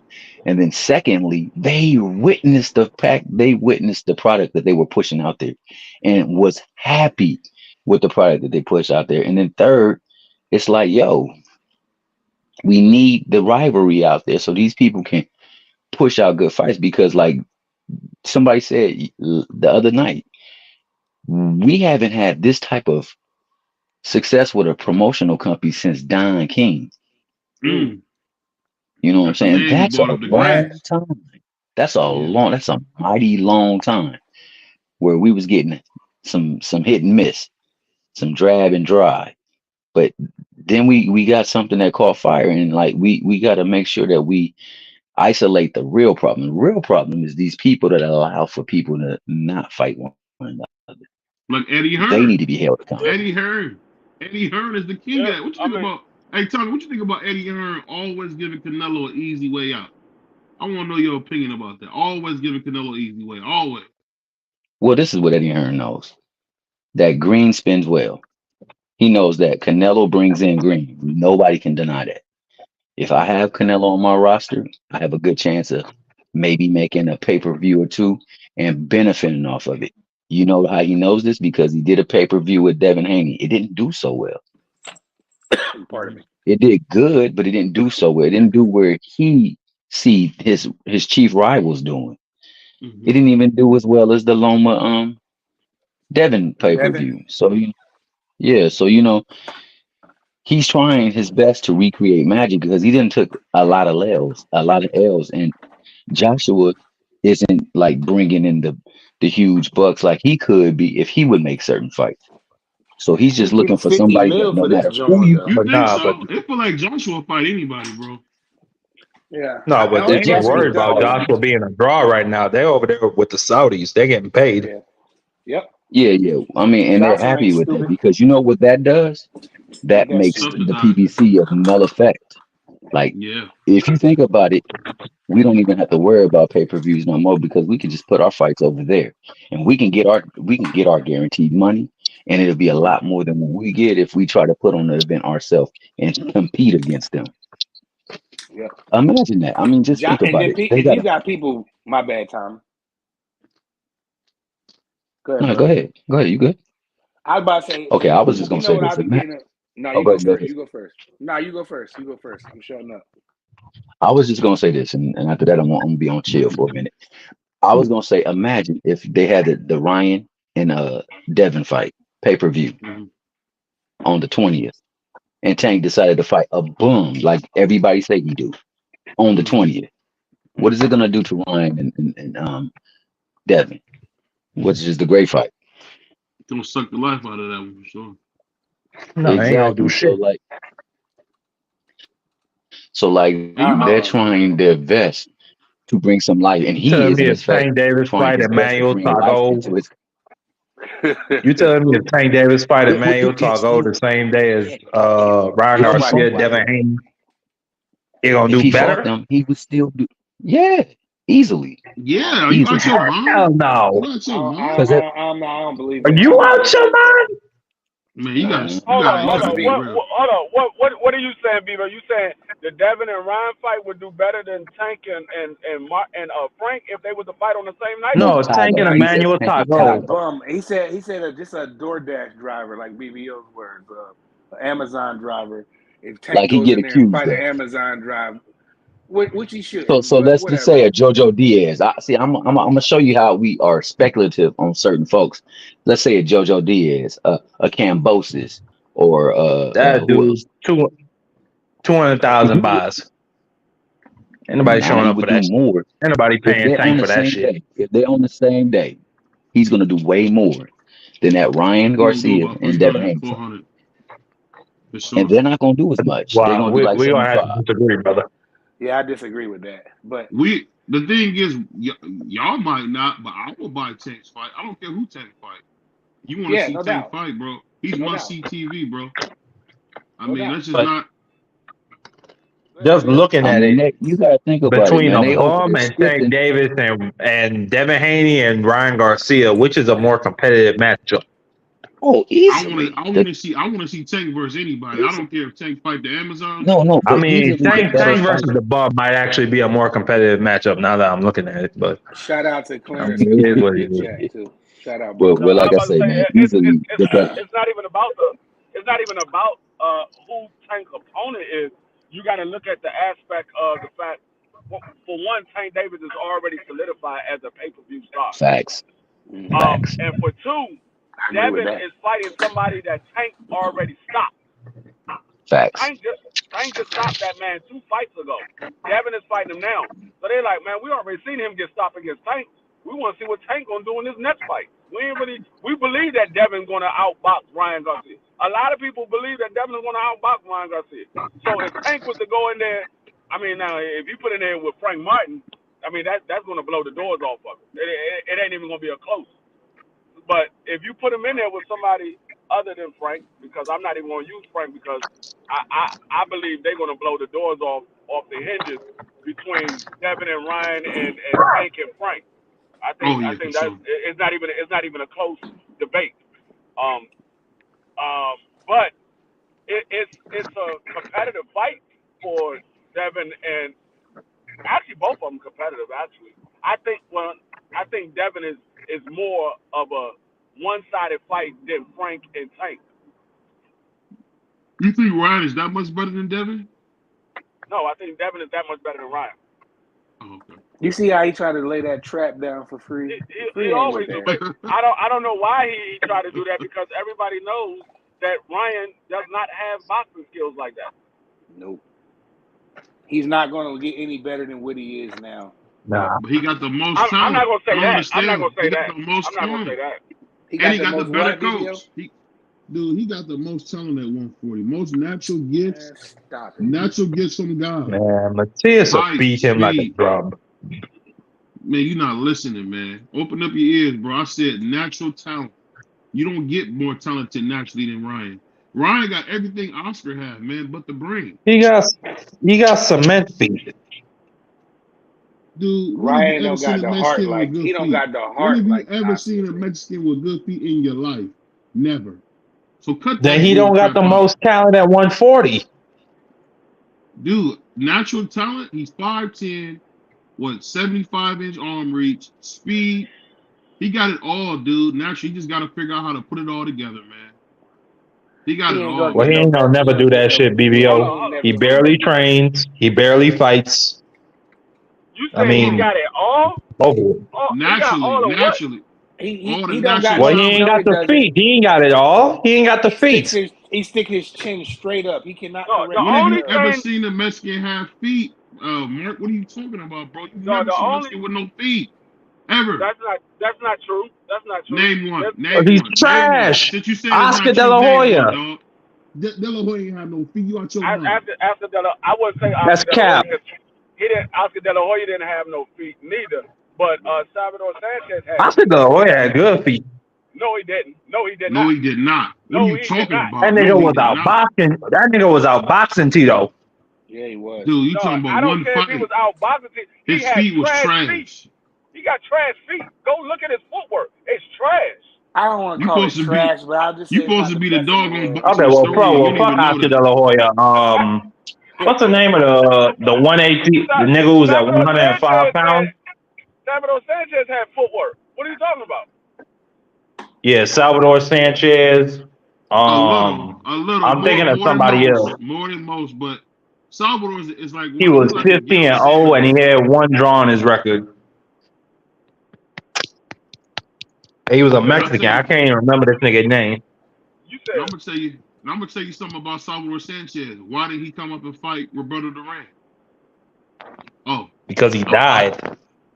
he wasn't dead the whole time, bro. Duran was alive. They was alive at the same By the time, bro. time Duran moved up to fight Sugar Ray, Salvador had already passed on, I think. No, he died the next year, man. He died the next year. He was the Yeah, whole Thomas goal in the was. chat He didn't said die Bam in Rodriguez 82. got excellent footwork. Bam Rodriguez, Thomas in the chat. I don't know, man. Ben, I mean you be talking we about don't Yeah, people. Bam does we don't have excellent footwork. we don't know why they didn't fight. You just speculating that he didn't want to fight Roberto Duran. You don't know why they didn't fight. I seen Roberto run that lightweight. Well, why You Roberto ain't even Duran didn't want hold to on, fight hold on, hold on. Alexis Arguello? No, Hold on. you ain't seen Dude. Roberto Duran do nothing. You wasn't even born. Bro, cut it out, free. I watched all the tapes of Duran, man. Duran and Sugar Shane Mosley were unbelievable at lightweight. Them No, two brothers, in my opinion, were unbelievable at lightweight. No, but what I'm saying is, you said why did Salvador Sanchez fight Roberto Duran? You don't know why. You just speculating. He didn't want none. alive. No, you wasn't alive Bruh. to even read any reports about the fight. And this ever is my happened. problem with BBO. He's just historically inaccurate. Bert So Sugar said that he hold never on. wanted So that fight. Salvador Sanchez became a champion on February 2nd, 1980. By the time he became a champion, Roberto Duran already moved up to fight Sugar Ray Leonard. Or excuse me, he moved up 6 months later to fight Sugar Ray Leonard. So that's just cap, BBO. That don't make no sense. He wasn't even at lightweight. He was at 126. What are you talking about? Roberto Duran was at what? No, I'm saying Roberto Duran was not at lightweight for Salvador Sanchez to move up and fight. So that's just cap. There was no 130. That's back when they only had the original, was it 135 weight classes. So he had 135. They was never in the same clearly. weight class. They was never in the same weight class. All I'm saying is they could have made the fight, man. They could have made the fight. And why Roberto Duran didn't fight Alexis Arguello? Answer me that, BBO. He could have made that fight. That's the fight I think should have happened. I definitely think that I would agree. That fight should have happened. But why Duran didn't fight Aaron Pryor? Dude, nobody fought Aaron Pryor. Well, there was an offer for Aaron Pryor. He said no. Sugar Ray Leonard said no to Aaron Pryor too. Aaron Pryor. I ain't. Sugar Ray Leonard gave him an offer. Aaron Pryor said no. Sugar Ray Leonard gave him an offer. He wasn't coming up to welterweight, bro. He wanted to stay at 140. It doesn't matter. Yeah, I ain't gonna hold that shit against Roberto Duran. I mean, he moved up to fight Sugar Ray and beat that nigga. I'm just making a note. You said nobody wanted to fight Aaron Pryor. Sugar Ray Leonard gave him an offer. Aaron Pryor said no. They come up 7 pounds, bro. Come on, man. Okay, you got to fight that man. You want to fight him. You want him to move down to fight you? He's at 140. Yeah, that don't make no sense. I see what you're saying, but I'm just saying Aaron Pryor is the greatest 140 pounder that ever lived, man. So you can't say you saying that because you a Ohio nigga, BBO. No, I'm saying that. Hold on, you don't know nothing about the Hawk, bro. You don't know nothing about the Hawk. That's why you saying that. The Hawk was a monster, man. He was a monster, bro. If he didn't have those drug problems, Aaron Pryor, man, one of the greatest fighters ever lived, bro.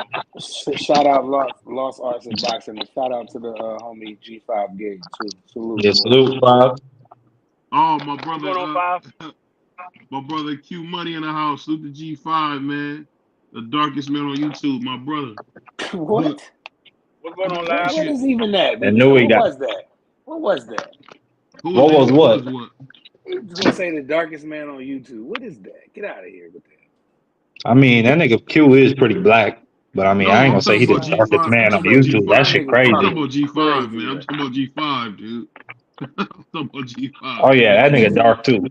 He went at y'all is crazy. Y'all talking that crazy. nigga dark too. Yeah, that boy G5 like blue black, man. Man, y'all niggas is Yeah, crazy. that nigga G5 make white people nervous. What's going on, Clarence? Y'all Let me boys ask are you this. tripping, Let me man. ask you this though, Free. You trying to Yeah. tell me that Aaron Pryor ain't an all-time great? ATG for real? Say that again. You saying that Aaron Pryor ain't an all-time great? You didn't hear me say that at all. So what I'm saying is this, man. You talking about him fighting Sugar Ray Leonard. Why would he go 7 pounds and fight Sugar Ray Leonard was too big? He should have came to one. He should have made a catchweight and fought him. Because had he beat the nigga, he would have became the man and would have been getting $10 million paydays and wouldn't have had to fucking complain about being broke. Hold up. You didn't say that when Roberto Duran moved up to fight Sugar Ray. Man, Durant Exactly. is a whole different type of dude, man. What you mean? Durant, You just said Pryor is an all-time great. He should be that he type of is, animal. but it's different. It's different rooms in the Hall of Fame, man. Oh, so what The- you're saying is Aaron Pryor's Nah, not it's the built. Ohio rules. That's what it is, BBO. What you're saying is Aaron Pryor not built like that. That's what you're saying. You're not built like that. Oh, here you go, Free. You trying to put I'm words in my You mouth. I accusing feel Free of saying the man's not an ATG. You basically saying the man's not like that, BBO. no. You You said that. saying that. What I'm saying is Leonard was too big No, for him to what go I up there said fight was Whoa. Sugar Ray. I said you Whoa. didn't. No, I said you didn't say anything about Roberto Duran moving up to fight Sugar Ray. What came out of your mouth next was, well, that's a whole different type of dude. So Aaron Pryor is not built like that. Okay. Queequeg No, dude. said BBO just make it up as he goes along with each fighter. Hey, that's true. That's Hated his basically what you're best. telling me. That's Hey, Queeg basically what that's you're said telling true. me. He's not built like that. Hey, salute the queen. she said he makes stuff as he go I along. love the hate. I love the hate. But you know what? And I put like this. It's only because I'm black. If I was white, she wouldn't talk like that. But it's okay. I got Oh nothing No, to love for. Yeah, I got this coming Aaron. from the Latino Crusader himself, BBO Oh, Boxing. Yeah, Latino I got Crusader. Aaron Pryor as one of the greats. I got him as one of the greats. I never said he wasn't. I Yeah, was just Aaron Pryor he I was was just different. commenting on what you said. You said nobody wanted to fight Aaron Pryor. I said Sugar Ray Leonard gave him an offer. That's all I was saying. This is the thing, man. Aaron Pryor, dude, and it's because he was on them drugs, man. He was on them narcotics, as they said on that. Little dog, I do with it, Whoa. man. He was a monster, man. I don't think y'all realize how good Aaron Pryor was, man. He actually lost a lot of his prime getting high, bro. He really did. He really did. Same way Nah, Ice Cube. that ain't no goddamn excuse. LT was smoking crack his whole career. And that nigga was the best. But it's That nigga was the best. you close, man. Yeah, That brother said LT was out there among Am I stars, lying? boy, he was putting in work. Shit. Nigga said he'd be in the middle of the huddle thinking about smoking crack. Hey, the wildest thing I ever heard And Aaron LTC Pryor ain't got no say, excuses, BBO. what he say? I don't know to play. Go get the quarterback. Hey, I've never I heard think a that in lot my of guys do great work when they hot. A lot of guys do great work when they hot. Hey, Michael Irvin is another one. That man, you stay seeing Michael Irvin with a bag of booger sugar. Yeah. That man used to get locked up every off season. He would get locked up. Hey, you remember he was always Cowboys had the White House back in the day when they would go get out? I was like, God, damn, this Yeah, man. wait. What? Explain to me what the White House is. I saw like a little short of that. Hey, the White House was basically where the Cowboy they bought like they rented a house not too far from the facility, and they would just go buy broads, get high in a little White House. Oh. Yeah. Oh, so it was a brothel. Crazy. No, it was a house that they rented. It was but a crack house. They just took all the trash there. It was a crack house. Yeah. Come on, dude. Don't start Damn. no crack house, man. You cold, man. What was it? I They don't went know, there. They man. smoked crack, snort coke, Hey, drink, it have wasn't a. women. It wasn't. Hey, we're gonna be politically correct. It wasn't a crack house. It was a trap house. It was a bando. Hey, you know what they call it, Peter? It's a switch house. Yo, they was in the ducky chilling. You heard? That's crazy. Damn. Hey, but I tell you this though, man. The crazy thing is with drugs, I think they should stop trying to limit these guys on these performance-enhancing drugs and let them do them, man. Because I think boxing would be better if we didn't have all Absolutely. these, if you didn't have all these stupid rules, man. Like, I don't know, man. Like even my guy David Morrell, I don't know what's up with David Morrell not taking no doggone drug test. This like the second fight in a row I hear that he's ducking That's a violence. rumor. I don't know. That's what I said. That's what I heard. I didn't say I know that to be true. Well, then say allegedly. But you know what? Go ahead, BBL. My bad. I ain't cutting you off. Hey, man, you know, because I'm black, you want to cut me off. It's okay. But I ask you guys this, man. That being said, are we gonna always be forced to talk about the past because of where these boxers are operate now? What you guys think? No, we're gonna get the fights We'll and talk we're gonna about talk that. about them when they happen. Until then, we all be talking about all that old stuff. You know what I mean? But whatever. Hey, Tony Reviews, man, what's going on? What you think about this whole Canelo thing, man? Him not fighting David Benavidez. I'm gonna get into that in 1 second. I'm about to make you mad for a second, but I cannot believe the boxing blasphemy that I just heard. Aaron Pryor got a Deontay Wilder resume compared to Ray Leonard. Like, this ain't even comparable. Like, I am utterly shocked. Like, Sugar Ray Leonard is probably the greatest welterweight that's ever existed and will ever exist. So I don't. What's that? He wasn't there long enough to be the greatest. I don't think. I think Floyd is the greatest. Okay, so Floyd, I got you. Sugar Ray Leonard would have beat the shit out of Floyd like he did his dad. At 23? Nah. Sugar Ray he was Leonard. hold on. You got to remember how young he was there, dog. He was like in his early 20s there. He wasn't 30. Floyd was 30 plus. He would have got his ass whooped. Go ahead. Sugar Ray Leonard started welterweight and went all the way up to win a light heavyweight title. Floyd was scared to go to 160 to fight Triple G. Ray Leonard won a 175-pound title. So, I mean, at the end of the day, this is what I look at. All right. You're talking about a guy who left the sport for 3 years, came back to the sport, went to 160, fought the greatest middleweight that's ever lived and beat him in his return fight after a 3-year break. Like, there is no. You say he's the greatest middleweight. Are you out your mind? Not Leonard. Who am I talking about? Who did Leonard beat after a 3-year break? Marvin Hagler. No. Why you give him an answer? Why you give him an answer? I know who he's talking about. You asked, nigga. God damn. No, I think he better than Roy Jones? You think he better than Roy Jones? Man, Roy would have beat the shit out of Marvin Hagler. Are you out your mind? Roy would have beat the shit out of him. Okay, Marvin Hagler is by accolades the greatest middleweight champion ever. Like, I maybe Triple G beat him for longest reigning. Carlos Monzon. I'm about to say Sugar Ray Robinson. Well, yeah, I'm gonna say it's 4 guys: Carlos Monzon, Sugar Ray Robinson, B Hop, and Hagler. Yeah, that's the 4 guys you could say is the GOATs at middleweight. Yeah, right. And nah, man, like, that's who he beat. He beat Hagler after a 3-year come off. He did not fight for 3 years. He came but it's back. not like he smoked him though, Tony. A lot of people thought Hagler won that fight.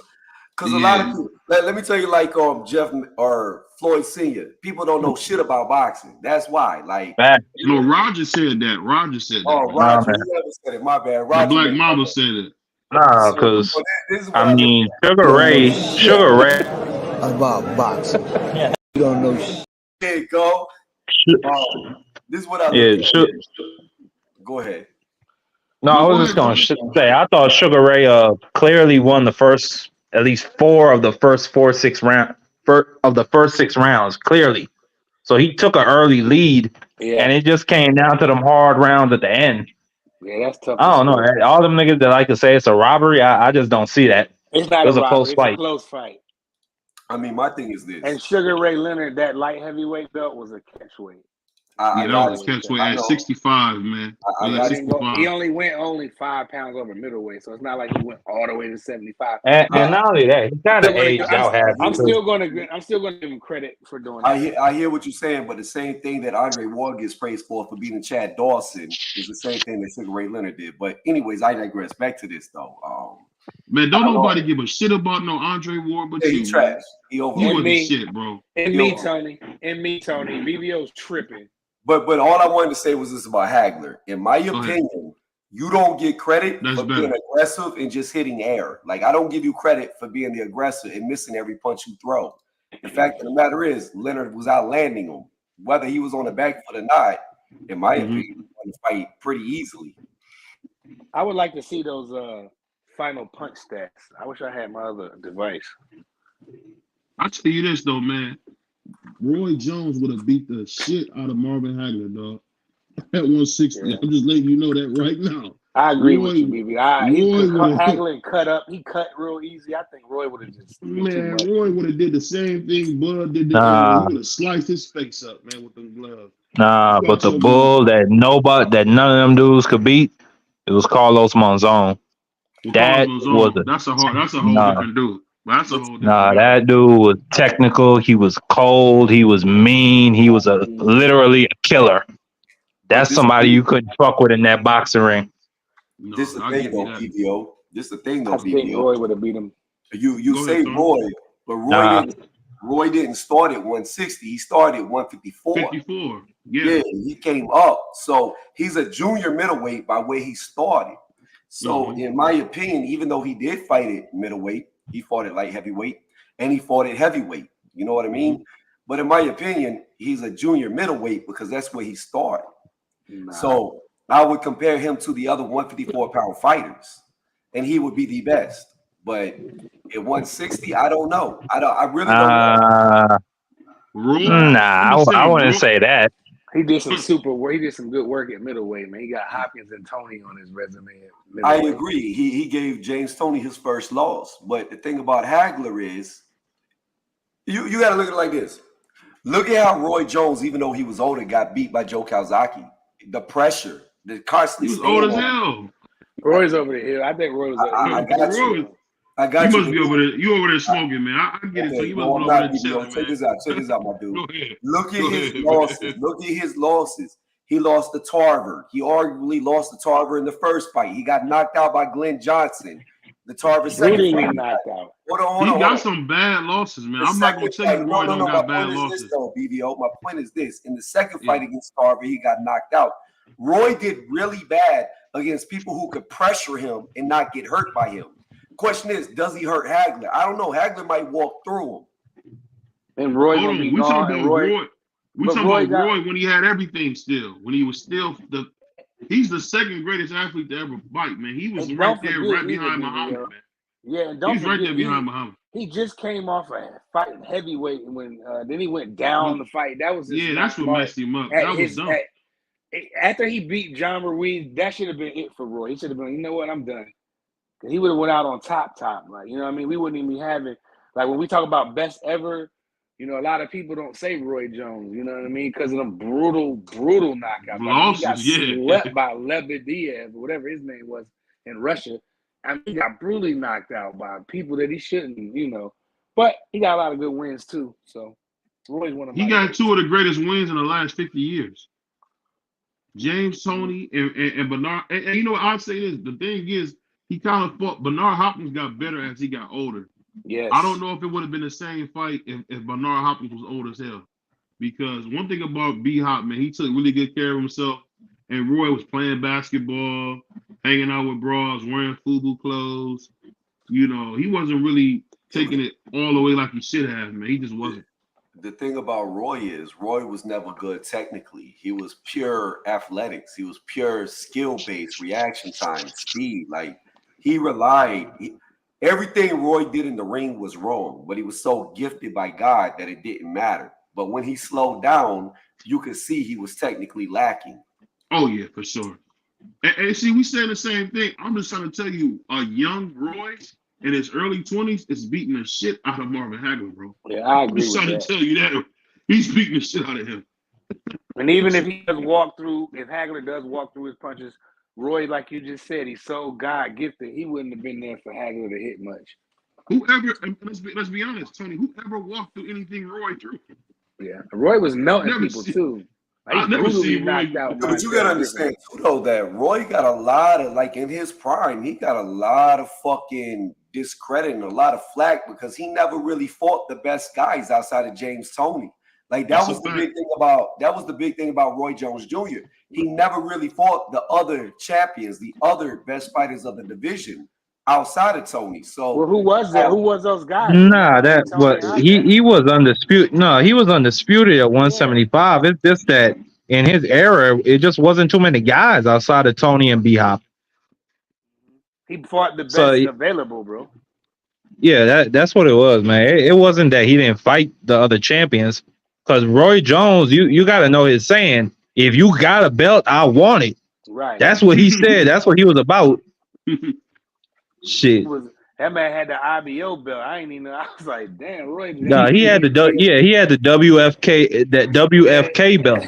You ever heard of some shit like that? He had a NABF joint. I was like, damn, Roy had like The UFC, ESPN, all that shit, my he nigga. had the WCW heavyweight belt back there. That nigga had it all, bro. Like Roy, You know, he fought Golly. the best competition. Like Marky said, there wasn't a lot going on at 60-68 outside of Tony and Hopkins, and he fought them guys and he beat them.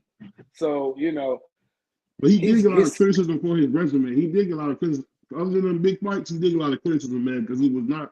There was nobody out there. He won all his big fights. In 160, there was two.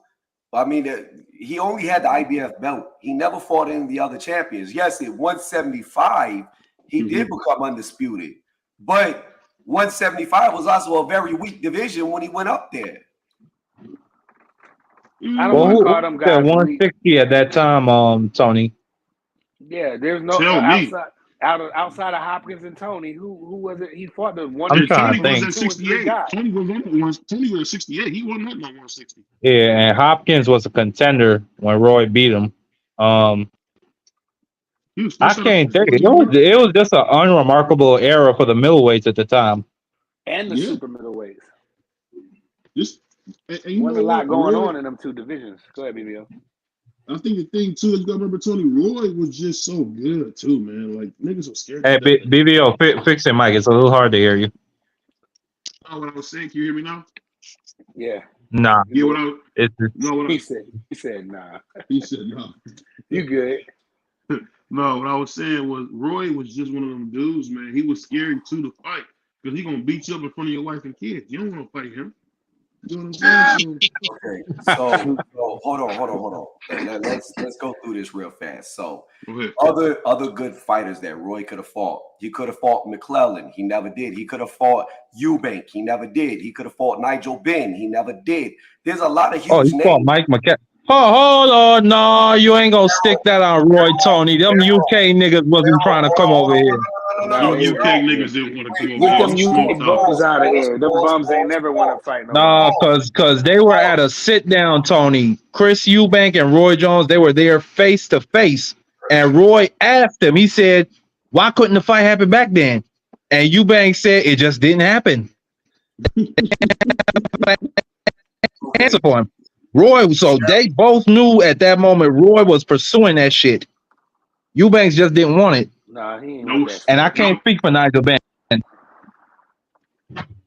UK niggas wasn't trying to come over here, like you said, Marky. You know, Tony, yeah, man. Hey, Tony, you just playing. It was a super middleweight round table. I'm gonna send it to you, Tony. I was glad you doing.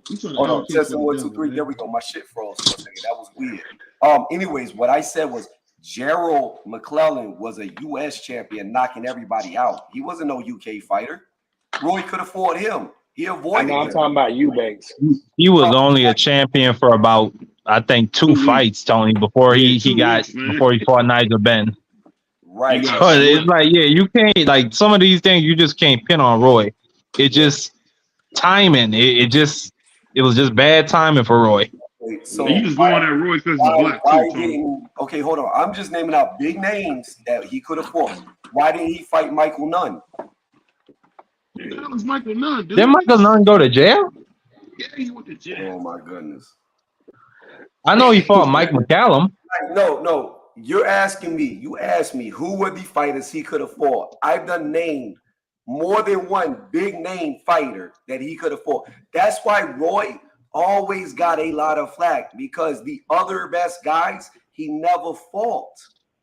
No, see the thing is, yeah, you asking about the big names, but you got to look at the time frame that those fights was available. Were they fights available for Roy to take at the time, or was those fights or were those fighters already occupied with another fight or something else going on in their personal life? So it's not, yeah, they names that's at the division, but if they not available, Roy can't fight somebody that's not available. Yeah, it's like what people try to do, say, "Oh, Floyd aged this person out." Nah, that Floyd tried to fight Miguel Cotto at 140. He didn't want the fight. He didn't want that He ain't fight. want no Same parts of thing that. with Shane Mosley and Oscar De La Hoya. He tried to fight them dudes years earlier, but What about they Tim Zoo's dad? Remember Tim Zoo's dad didn't now want no people part don't of the like shit? what. Oh well, Yeah. he aged them dudes out. Nah, it's just timing, bro. He wasn't Costa in the ain't want it position he either. needed to be yet. You're right, BBO. Costa ain't All want I it. And know, another thing is this: when Shane Mosley, this is why I don't like when people don't give Floyd all the credit for Mosley. Mosley just came off his second best performance of his career by destroying El Cheeto. You know what I'm Beating saying? to So death. he beat him to death. You know what I'm saying? So, and then Floyd Yeah. saw that, and people was like, "Well, what's up? You know what I mean? Fight Shane Mosley. You just see what he did. He looked like he ready to go, and Floyd punished him.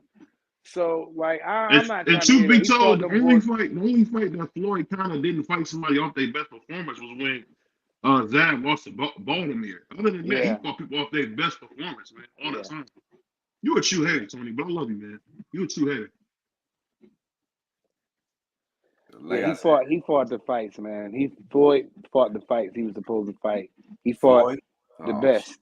nah. You I know what I mean? mean, No, I'm looking at it now. Tony Michael Nunn.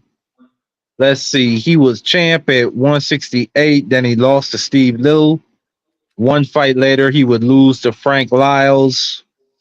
He would then go on a down spin, lose another fight to Graciano or the Huggy, whatever the fuck. Yeah, he just wasn't a viable fight. He kept losing. He never won another title after 93. Excuse me, 94. I got you. And you So Kid know, and Play was still hot when he was up, Nigel, right? hold on. But you know what? Yeah, he could have still fought him. Hold He on. could have still fought him. Hold on. Yeah. And Nigel Benn eventually lost. So did Eubank and so did McClellan. He got, the brain injury against Nigel Benn.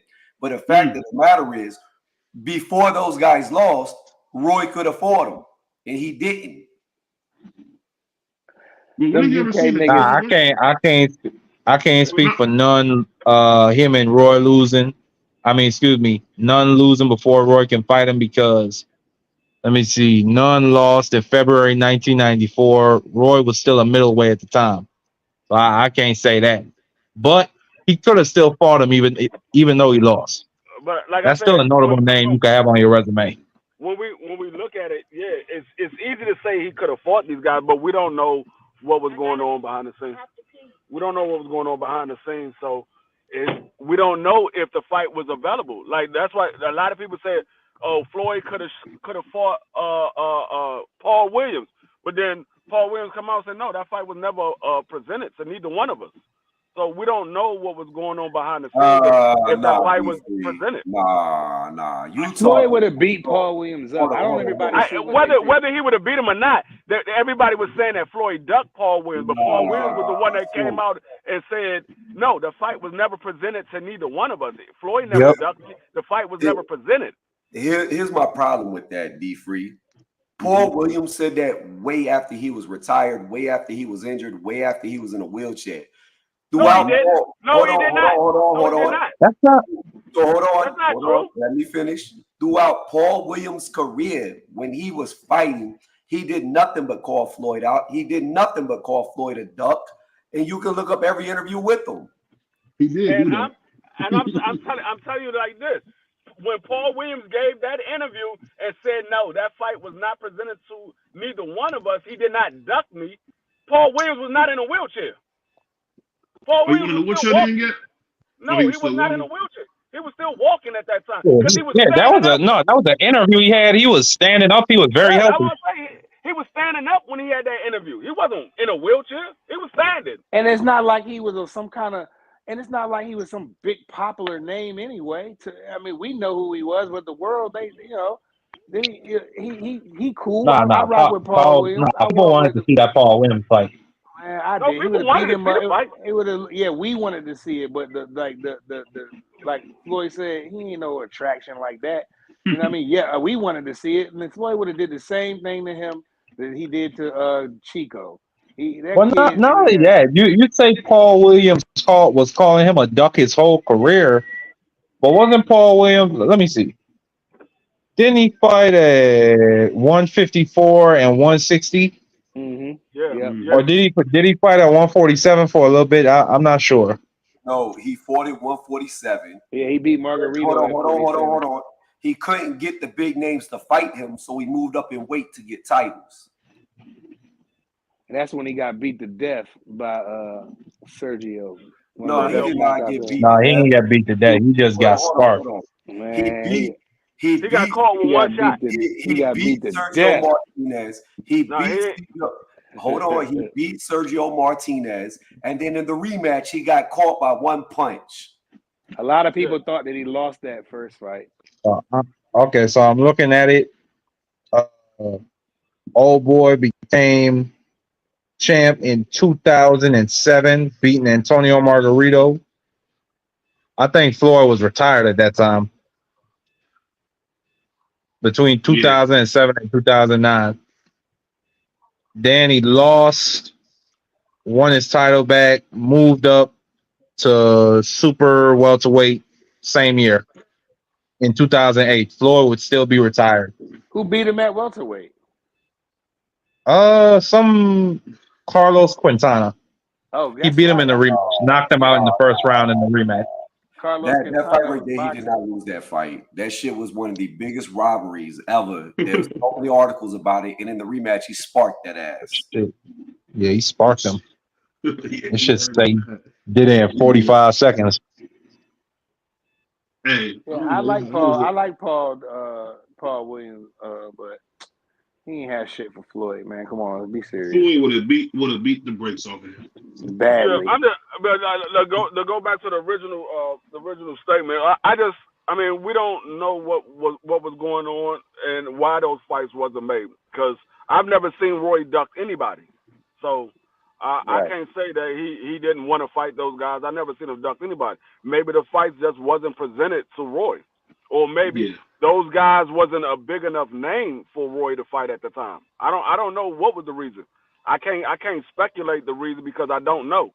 We didn't have social media like we got now to be able to find out what was going on behind the scenes and these fighters talk and tell what's going on behind the scenes. So I mean, everything that we're going by is what somebody believed was going on, or this person heard from this person and this person heard from that person is basically hearsay. So you're just going by what somebody else believes. Yeah, I feel you on that. But at the end of the day, when at 160, 168, outside of James Toney, you don't fight any of the other big names. At some point in time, you got to look at the source. I mean, like I said, I mean, it very well could have been those guys didn't want to fight him. Especially them Could be. UK niggas. Them niggas is known for being ducks. I'm not saying that it was. I'm just saying it could have been that case. They didn't want to fight him. We saw that with Floyd. Those guys didn't want to fight Floyd. That's a fact. Yeah, especially them UK niggas. They just known for being ducks throughout the history. A couple of them that didn't, but for the I mean, most part. I understand what you're saying. Except I Paul. understand what you're saying, Tony. I understand what you're Except saying. Paul. It would have been great to see Floyd in there with those guys, but we don't know the reason why they wasn't there. What guys though? What guys are we talking about? I'm talking about the guys that he named. We have to actually have an interview with those guys and ask them why these fights didn't happen. That's the only way we'll be able to find out. Because he fought everybody that I wanted him to fight. I mean, Yeah. I'm just talking about the guys that Tony named. We can have the only way we will actually know, we will have to have an interview with that individual and then have an interview with Roy to figure out why those fights didn't happen. That's the only way we will ever know. Because other than that, you just going by what you believe or speculation. Yeah. Well, for Floyd's sake, he fought everybody that I wanted to see him fight. There was nobody else left. There was a few people I would have liked to see him fight. I would have loved Like to see who? him Over who? at 140. I would have loved to see him fight Costa Zoo. Zoo didn't want to fight. Who Who didn't want to fight him? So you don't keep up with Prince boxing, Tony. Nassim didn't want No, to but fight. you see Floyd right called there, his that's the guys same out. thing you did with Roy, Tony. Just because he didn't fight that name, you assumed he ducked him. Nah, at that time, Floyd, people were jumping off of cliffs to get away from Floyd. Wasn't nobody trying to get their ass whooped like that. Costa Zoo. That's why Arturo Gotti got so much credit for taking that ass kicking. He took the ass kicking nobody else wanted to take. Nobody. That's the reason why Floyd ended up getting there with Diego Corrales, because those guys didn't want to fight him. And he said these guys keep ducking Floyd. I don't know why they so scared. I go in there and fight him. Chico was 35-0 with Yeah. 32 knockouts. Acelino Freitas ducked him. What's the other bull that was at 130? Prince ain't want to fight. Zoo ain't want to fight. Oh yeah, Prince Nassim, bro. Larry Merchant, Floyd suggested maybe I'll fight Prince Nassim next at catchweight. Larry Merchant laughed and said, "Nassim's not gonna fight you, nigga." Straight like that. Yeah, Bruh. I mean, So Floyd fought that goes back to my point. Floyd Mayweather Jr. fought everybody that I wanted to see him fight. When I say, all right, I wanted to see him fight Corrales, now it's time. He went and did it. He moved up. He fought Gotti. He was an underdog. It's only when that ass whooping became profitable. That's when everybody started clamoring. Oh yeah, Floyd, you ducking me. Come fight me, Floyd. You ducking me now, nigga. Right. Man, Shane Mosley up in that ring talking about, man, I got a sore tooth. I don't know if I could be ready for them. But nigga, shut your ass up. You didn't want to fight that young man. Mark, that dude did say he had a sore tooth. I remember that. No, I wanted. I gotta go on vacation. I gotta think. I don't know what I'm gonna be doing tomorrow. Floyd had him shook up.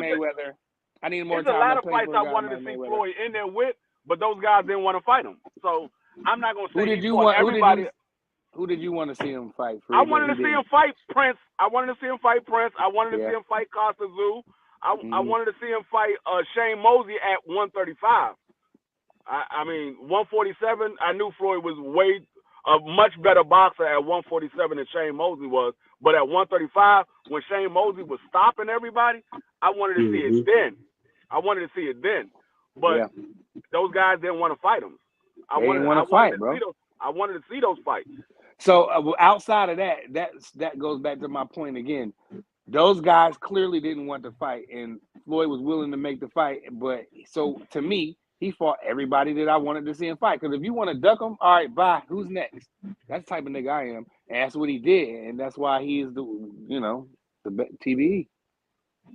He's definitely not TBE at all. He's definitely not. He's not the best ever. He's the best of the era. He's the best of his era. He's the best of his era. Well, you got to do that with all sports, boxing included. You got to break it down by eras. Who was the best in the? I don't know as far as the 70s. Who was the best in the 80s? What I was about to say is that's what TBE stands for. The best of his era, not the best. I thought he said the best ever. That's what he said. The best ever. No, to Floyd that means the best ever. But I mean, if he wants to style himself, that he can do that. I mean, he got a pretty hellified career. And a hellified resume put him against anybody. So I ain't got no problem with him calling himself that. You should have fought Triple G, man. What you said? Triple G should have fought Andre Ward. So Triple G. You know all the niggas I could bring up from the past, not even champions, contenders from the 50s and 60s. They'll poke holes in that dude and let him bleed out. That was the funniest. That was the funniest ever, though. Triple G said, "Man, I fight everybody. Everybody's scared to fight me.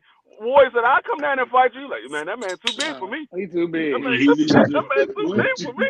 But he won a featherweight to move up to junior middleweight. A guy like if Floyd would have beat Triple that man G too ass, Yeah, I big. mean, Triple G get ain't the he's fuck up not a out of here. featherweight. And then Triple G, HBO saying everybody else is a duck. Man, fuck that one of nigga the Triple most G. I he got know. one What's of the Remember that most that? shit? I overrated could have that fight at resumes ever, 150. bro. Bruh. That man too He big ain't for beat me. nobody. What's the I Triple G just best win? love the fact. I think it was just poetic justice the fact that HBO boxing went out of business. I mean, because they treated their best product, Floyd Mayweather, they treated Like him like trash. absolute shit. Garbage. And then they went out of business trying to promote Triple G as the next best thing. And he I'm gonna It tell ain't was you. just shit. poetic. It was I, perfect. I'm You gonna tell remember you how the Triple main G's thing. fans used to be like, "Yo, no, leave Triple G alone, Ward. Go up to 68. Leave Triple G alone." I'm gonna tell you. I'm gonna tell you the main thing that I missed from HBO that I wish these other platforms had. HBO had every week they would have a segment where they would just talk about boxing. Mm-hmm. None of these other platforms have that. They don't have a segment where they only talk about boxing. They Mm-hmm. talk about all these other sports like ESPN. They don't have no segment where they talk about boxing. They talking about other sports. They might sprinkle some boxing in there if it's some big Something gotta news going happen. on. Yeah, They something gotta they happen. had match on boxing, but that shit I didn't like it. It was just That shit was top trash. rank I, hour. It was I man. yeah. I mean, like I said, the zone don't have it. Showtime didn't really have it. They tried to put something together, but it never really. No, the zone. They got Akim Barak, and they got Yeah. what Chris Mannix and the other bull. They got a show together. Yeah, Akim I can Barak Barack. is a podcast. I'm talking about actual show. Akim Barak is a But, podcast. You can tune in them at any time. They're a podcast. I'm talking about like but it's on what the Zone HBO. network. Yeah, it's on the DAZN network. But I'm talking about like HBO had they had the actual segment where they would talk about only boxing. Akim Barak they Yeah. talk about boxing and other sports as well. Okay, Yeah, I see they what you're they saying. Canelo man fans anyway. Them niggas. That's But that's the Yeah, one thing I that I don't miss really from watch them HBO. niggas. I ain't them never niggas watched them is them niggas to niggas be is honest. them niggas is I whack. no, How about the that? only time I ever watched however you say his name and Barack was when they had that interview with daggone Deontay Wilder's old trainer. Yep. Mark Breland. That's That was the only time I ever Mark watched the Breland. show. Mark Breland. That's the only time I watched them. Yeah, I've me never too, Queen. watched them other than that. They whack. I watched them. I'm lying. I watched them a couple times, but they were so corny. I just couldn't. Yeah, they are. Couldn't do it. Yeah, I've never watched No, them the what's other the than name of that. the That light was the only. skinned dude? I don't like him. The way how he was acting after the third Deontay Wilder Tyson Fury fight, talking about don't give them an excuse, Wilder. Why you gotta say that? Man, shut your bitch ass up. If he don't want to shake that man's hand, that's his choice. He just got his head beat in for 11 rounds. He don't want to shake his hand. Fuck him. But this nigga got a dick ride for Tyson Fury, Mm-hmm. Canelo, all these other niggas. Mm-hmm. I I don't told like y'all. that dude. I I told don't y'all either. Tyson I Fury. don't either. I don't like that nigga either, Marky. I Fuck told that y'all nigga. Tyson Fury didn't have no real fans. They just wanted him to beat Deontay Wilder. Yeah. You don't hear nobody talking about Tyson Fury or Usyk. Nope. You don't hear nobody talking about that undisputed fight. Yeah, they got what they wanted, an all white heavyweight undisputed. So go ahead. Nobody's talking They about it. got Nobody it, give a but fuck. ain't nobody talking They about don't it. give They a got fuck. it, but they ain't even And talking. I'm also gonna stream that fight as well. I'm not No, gonna buy that. they was talking more about AJ Man, and the Tyson Saudis don't Fury. give a fuck. They don't need your money prize. That's No, cool. they don't care. But they was That's talking cool. more about AJ and Tyson Fury for undisputed than they was about Usyk and Tyson Fury. Like every other day, you was hearing something about AJ and Tyson Fury. We don't hear nothing about Usyk and Tyson Fury, and that fight is made. We don't hear nothing about it. Nobody Only time you cares. Yeah, hear, I think if some very powerful people had their way, I don't think Usyk will be champion. I think it will be AJ and Tyson Fury for undisputed. Not so fast. Not so fast. Hold up. Slow down. AJ got to get through Nagano first. Man, yeah, he does. AJ gonna beat him the fuck up. Man, I don't know. I don't know about that. Tyson don't Fury know. is a fat slob who didn't train and came in there and didn't think that man can take a punch. He can. He can take a punch. You hear the Anthony bullshit Joshua Tyson is Fury going. said, prize and free? He said, I only need four weeks for a training camp. For a I'm a training world-class for a athlete. comp. I don't. He said this shit and he was serious. Or I don't know if he's bullshitting. I don't know if Tyson Nah, Fury is he was lying or dead serious. serious. Tyson Fury No, looked like all I'm shit saying, against a novice. no, all I'm saying Yeah. is Here's the before we problem. see. Go ahead, Go ahead, D. go ahead, go ahead. No, I'm gonna say No, before we see AJ in this fight, this last fight, ain't nobody had no confidence in AJ. He was in there with somebody he was supposed to be. No, that was a showcase fight for AJ. He was supposed to beat him up. He was supposed to stop him. That was a showcase fight for him. He was there to make AJ look good.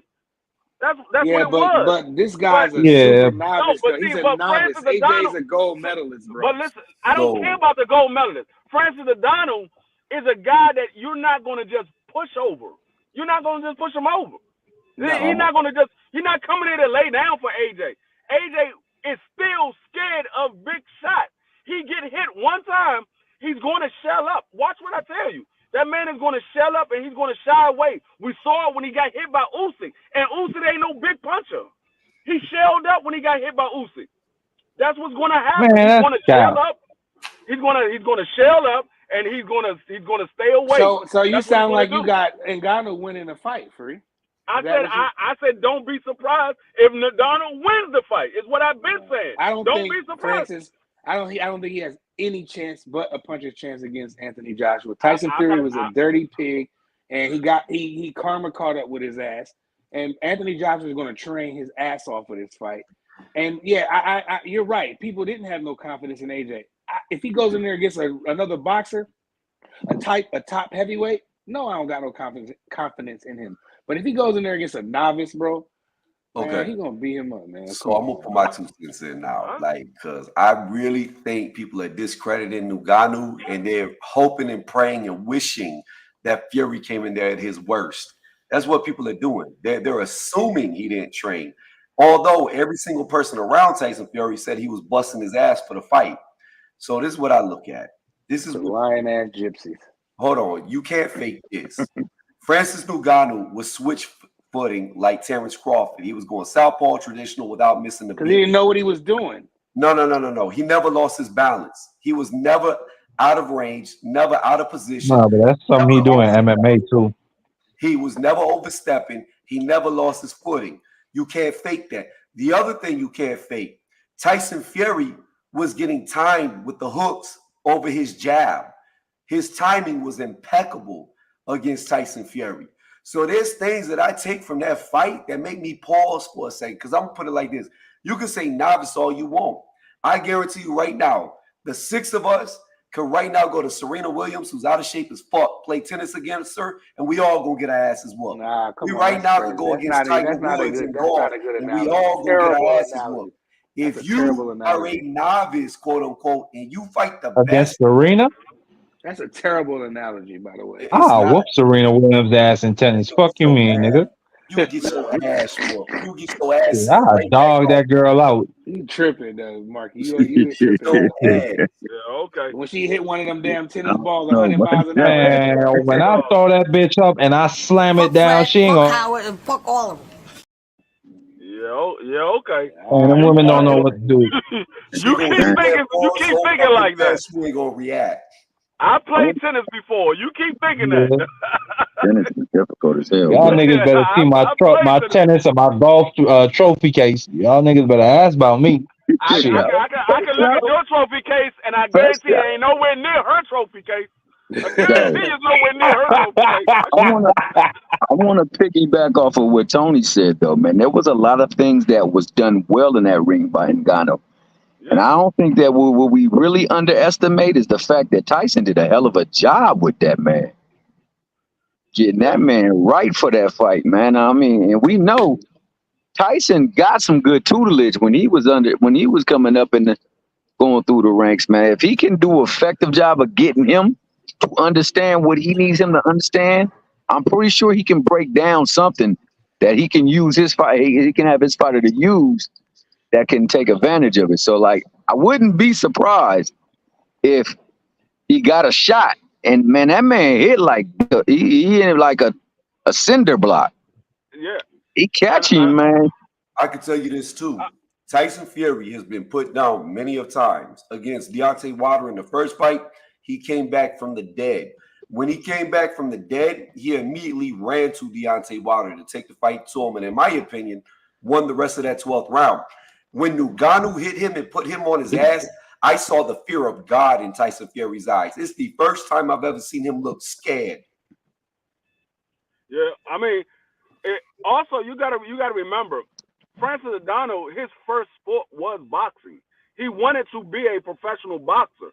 He never got the opportunity to be a professional boxer. So he went to MMA, but he wanted to be a professional boxer. So he knows how to box. He just need to be fine-tuned because he hasn't done it in a while. So it's not like he doesn't have the skill. He got the skill. He just needed to be You know what it fine-tuned. was though? This is the thing. I don't know about the guy that was digging up salt mines wanted to be a boxer. I don't know if he wanted to be a boxer. I know he wanted to get out of Cameroon. But I'll say this. The thing is this. The man mastered the footwork of boxing. And we have, let's be honest, we haven't seen a big guy with feet like that. The thing that Tyson Fury loves to have is big, strong guys with bad feet. Whether that's Dillian White, whether that's Deontay Wilder, whether that's Klitschko, just big guys with bad feet. He got in there with a dude like Twinkle Toes, like Ngannou, and got beat to death. At the end of the day, Tyson Fury is not who you think he is. He just don't have anybody that can beat him. For this era, this time, for a time such as now, he looks better than he actually is. Tyson Fury is okay. I mean, I think he's nothing more. I think he's more of a Corey, Peter Corey, the dude Ali fought. He's pretty good, but he's not no all-time world beat. I mean, but when you fight people like Deontay Wilder, a basketball player, or you fighting Vladimir Klitschko, he didn't fight Vitaly, he fought Vladimir. We all know Vitaly was a better fighter between the Klitschkos. So we can say whatever we want. He's not. He's in the time. He's the man with one eye in the land of the blind. That's all it is, man. Yeah, he's just okay. I agree with you, BBO. He does a lot of cheating shit. He does steroids. He's just a fucking pig to me. I can't stand him. What you guys think about the zone raising their prices? I didn't know they were raising their prices. They better raise their prices. Yeah, they raised their prices again. Go ahead. Well, that just speaks to the power of Canelo that they're going to do that because there's no reason for them to raise their prices. Shit, they was raising them before Canelo, wasn't they? Yeah, this will be the fourth time it's going up. It will be part of the course. I gotta check my credit card, man. I don't want them taking all this money off my credit card now. They raised their taxes is because the zone lost $1 billion last year. Yeah, everybody said Eddie blew all that money. Yeah, they better raise them damn prices. They lost $1 billion. But ain't nobody talking about the zone. Ain't nobody talking about the zone going out of business or they ain't got the money. Facts. That's a big fact right there, Free. They quick to say PBC going out of business. They ain't got no money, but they ain't losing no $1 billion. Right. Yeah, but zone way different than PBC though. PBC isn't owned by billionaires. You know what I mean? Like there's billionaires in control of the zone, and the zone has a multitude of sports, versus PBC is only boxing. No, what it is, Tony, is that all Al Heyman is doing what his big brother Don King is doing, and people did the same thing to Don King. I remember Don King tried to bring boxing to Baltimore, and they fought him tooth and nail. At the end of the day, man, Al Heyman's getting a lot of this stuff because he's black. I mean, I don't know if you understand this, but you know, I'm a black guy. A lot of black guys get a lot of stuff because of their skin, because of their suntan, man. And Al Heyman ain't did nothing to nobody, man. All he's ever done, he never even talked. Nobody knows what he sounds like. He don't talk. He don't say nothing. You actually had most guys hated man him. in boxing. You know, you don't even know what he sounds like. You don't even know what he looks like. You see? I know. I know what Al Heyman sound like. You've seen a picture of what he looked like 20 years ago. That's all. I'm not talking about us, Free. I'm talking about the fans. They never heard what he sounds like. No, I know what he heard. I know what he sound like. I'm not talking about us. Listen, he sound like Thomas Hill. He sound like Thomas Hill. He definitely do. He do. He got that deep baritone voice. Yeah. And then you start Nah, looking and trying to figure out where is my wallet at. nah, but I mean, it is when you have a guy get into any form of life. If they get into your like you working at this company for 20 years, and then all of a sudden a new guy coming in and get the position that you've been trying to get, you looking at him like, man, what the fuck is this nigga? He ain't do nothing to you. He speak to you every day. He's a jolly dude, but you hating on that man every single day. He never did nothing wrong to you because he came and got the job that you've been trying for, and you've been there for 20 years. He just now coming there and he get the job that you wanted. It's the same thing with it Al happens in Heyman. my career all the time. There's the same thing with Al Heyman. He ain't done nothing to nobody, but because he's a new guy and he's getting all these fighters that everybody else wants, they like, man, we gotta get this man up out of here. Mm-hmm. And And his suntan don't help either. exactly. I was just about to say he don't have that. If he was an old white man, everybody be on Al Heyman dick. Whoa, that was crazy. That was crazy. That's what it is. That was crazy. I mean, that's how I look at it. This man, he ain't done nothing to nobody except for make a whole bunch of people make a whole bunch of people a lot of money, and they hating because everybody wants to go sign about him. the showcases he put on. You know, he puts on the best fights too. Yeah, that's Michael Jackson, Luther Vandross, Prince. Everybody loved that Al Heyman, man. Drake. I heard Drake rapping about Al Heyman. Al Heyman checks. He said it. He can't make this stuff up. You want to hear something funny about that Al Heyman did that I didn't know? I was reading this in the Wall Street Journal. So I guess Drake wanted to get like $200 million, right? Do you know Al Heyman did a worldwide tour that paid him $350 million, man, for 40 dates? I said, Al Heyman is the best, dude. You ask him for something, he give you 12. You remember back in, I don't know if y'all ever seen that Bobby Brown movie or the New Edition. Remember they had the New Edition movie on BET before BET went out of business? Yeah. Mm-hmm. Yeah. You remember how Bob said, yeah, Al Heyman had me spoiled, man. He had me spoiled, y'all. Al Heyman had me spoiled. You know how to get to the bag. And people want to, and then you got a bunch of raccoons with channels running around here talking, can't wait for him to go out of business. Don't you know that's bad for all of us? Like, why do you want them? Why do you want them out? I hate Top Rank, but I don't want them gone. Brother, I don't like Bob. What's his name? Bob Arrow. What Chris said, BBL, you and Cat Williams gotta have to start your own boxing promotion. Damn. I don't know. If I had a boxing promotion, man, I would just have nothing but the best fighters, man. If you don't want to be a man and fight in the middle of the ring, I don't want you, man. We wouldn't want you at BBL promotion. BBL have a bunch of Mexicans out in Tijuana. I'm about to say his whole stable. BBL gonna be the Mexicans and Puerto Ricans. BBL gonna be the black Oscar De La Hoya. That's what he's gonna be. He's gonna have a whole stable full of Mexicans. He's gonna be the black Oscar De La Hoya. You're gonna have one black fighter. Everybody else is Mexican. I want one black fighter. One black fighter in each weight class is BBL. Do y'all realize the Oscar De La Hoya throughout since PBC took over? Oscar De La Hoya have a whole stable full of Mexican fighters. He got one black fighter. That black fighter leaves. That black fighter leaves. He find another black fighter from Africa. Always. Well, he probably got to keep his minority numbers up, right? You know. Hey, Tom, what they say? Tom, what do you say? What they say, Tom? You from Africa? No, I'm from Crenshaw Mafia. I'm not from Africa. that man he gotta have at least one black fighter. He got a whole stable full of Mexicans. He got one black fighter. Hey, I'll never forget that brother. That brother gonna say I'm from Crenshaw Mafia. He gotta have it for that paperwork so he don't get audited. You know what I'm saying? When I was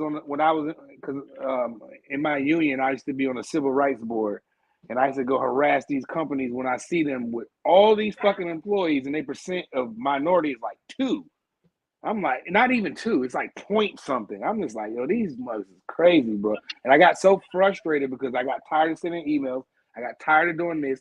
I went to the union. I couldn't get nothing. I couldn't make nothing happen. So I stopped doing this shit, bro. I got discouraged. I ain't gonna lie.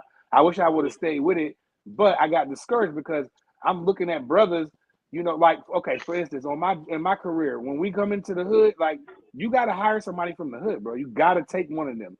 Whether you want to put them in the union or not, you're gonna take one of their people, bro. That you're not coming in their hood and not gonna hire none of these people, bro. And it should be that way. Hold on. You said they got to hire because of what? Okay, so if I like, all right, like for instance, I did a job. I am not your brother. I did a 14-story building. Y'all remember that from Major Payne when the dude said, "You like to talk to the white boys, don't you?" Yeah. I did a 14-story building in the hood, and multiple times, multiple buildings in the hood, and every time we put on a couple of guys from the community. That might be their first and only shot. Some of them get kept, some of them get sent to another job, most of them get laid off. But we put the people on. You know what I'm saying? You got to, bro. It's just only right. You know what I'm saying? So Oscar De La Hoya, he got that. You like Free said, if he let a black fighter walk, he gonna go get another one. Can I ask you something that we never bring up? You guys, bro, this is a true stat. I just seen this today. I was looking this up. I was reading the business guide. You know that 90% of black-owned African American businesses employ 0%, zero employees. 96% of black businesses employ 0 employees. So at the end of the day, man, we got to stop the cap, bro. Every other minority is their number one employer. Asians are the number one employers of Asians. Spanish are the number one employers of Spanish. Blacks have 90% of the black businesses have 0 employees. 96%. So at the end of the day, when man, you say 0 employees, you mean they don't have no employees or they don't have no black employees? No, they don't have any employees. Nobody's on payroll but them. There's only one person who, if they have business, like when they had like these last businesses. That's probably because they probably put their family on. No, they don't have nobody as an employee. What I'm basically saying I said all that to say this. As a blacks, man, you would think there would be more love for Al Heyman, because not only is he putting on black people, but he's putting them on the worldwide stage to make money. And guess what? He get in return, man? Nothing but hate, vitriol, and get talked about like a dog. I've never seen. You know what's funny? All they did was move Don King out the way to treat Al Heyman like shit. And I'm telling you, man, I don't understand. I don't understand that, because Al Heyman has done nothing. He said nothing. I remember when my boy Oscar came on there with that doggone. He had a gi on during the Oscar versus a gi. That's what they call the little karate suit. They call it a gi. So he had. I don't know if y'all seen when my man Oscar had the gi on. He had the blue gi on when Tank and Ryan was about to fight. And he was just trying to badmouth Oscar. He was just trying to badmouth Al Heyman. It's not a G. It's not a G. It's a. Oh, I'm about to say it's not a G. It's a. Hey, Free, I know you ain't talking about Turbulence. I know you. It's not no G. It's a gi. I said a gi, nigga. Gi. Anyway, make a long story longer, man. All I can say is they always attack Al Heyman. You know, Al Heyman done everything right. And let's be honest, all the big fights came from PBC. Every big fight you wanted to see came from PBC. Terrence and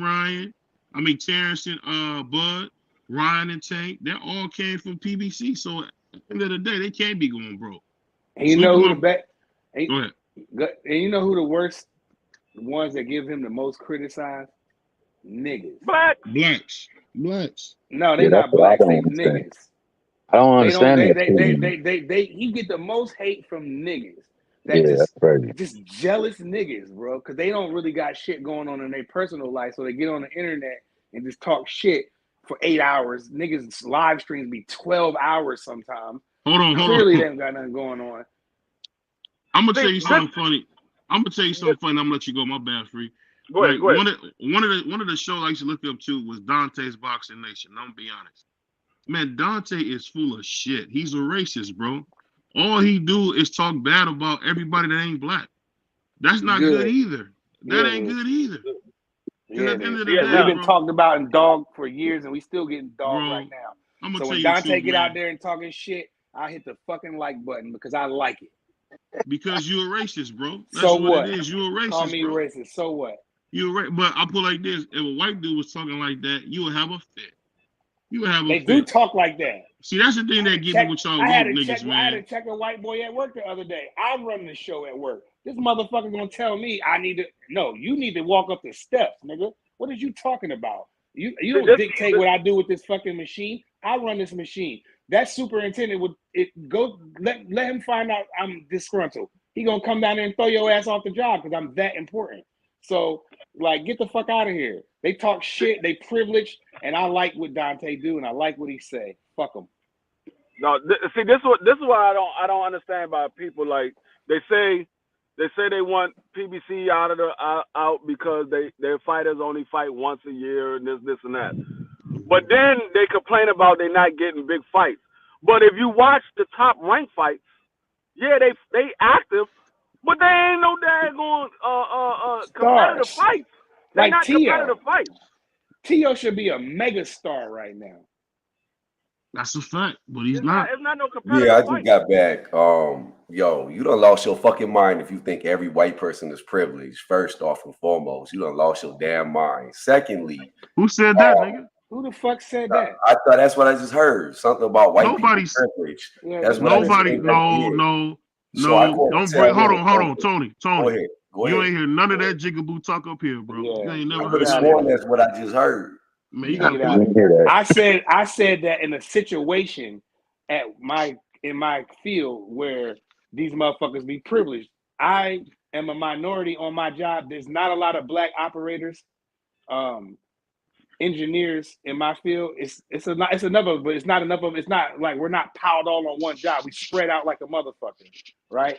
And I'm telling you that these white boys think they think they're privileged. And I had to check one of them the other day to tell them I run this show. You can't dictate what time I go to break. I go to break when the fuck I want to. I talk on the phone all day. I do what I want because nobody can do nothing to me because I'm that important to my job. So I didn't say every white person was privileged, but a lot of them are, bro. You ain't see these fucking Karens running around wanting to just fuck with people and cops messing with our people and all that kind of stuff, bro. So nobody said that every white person was I privileged. hear That's not you. true. Like I said, I caught the tail end of it. So if I misunderstood you, my bad. But Hold on, are you mixed, Tony? as far as hold on, I'm BBO, fucking mixed. As far as fighters go, I don't see white fighters selling at all in boxing. Like when you There do are like none. champions, they don't sell. Joey Spencer don't get no love. Cause they not that good. Joey Spencer's good, bro. He's okay. No, he's average. He's average. Right. He's okay. You can't say they're not that good because look at a guy like Betterby. That's a motherfucking monster. He's not a white man. He's not a white Caucasian man. He's a fucking Russian somewhere. I'm talking about white American. Russian about as white as you can get. He from the I'm not gonna have that conversation. I'm talking about a white man born here in the United States of America. They can't box. Period.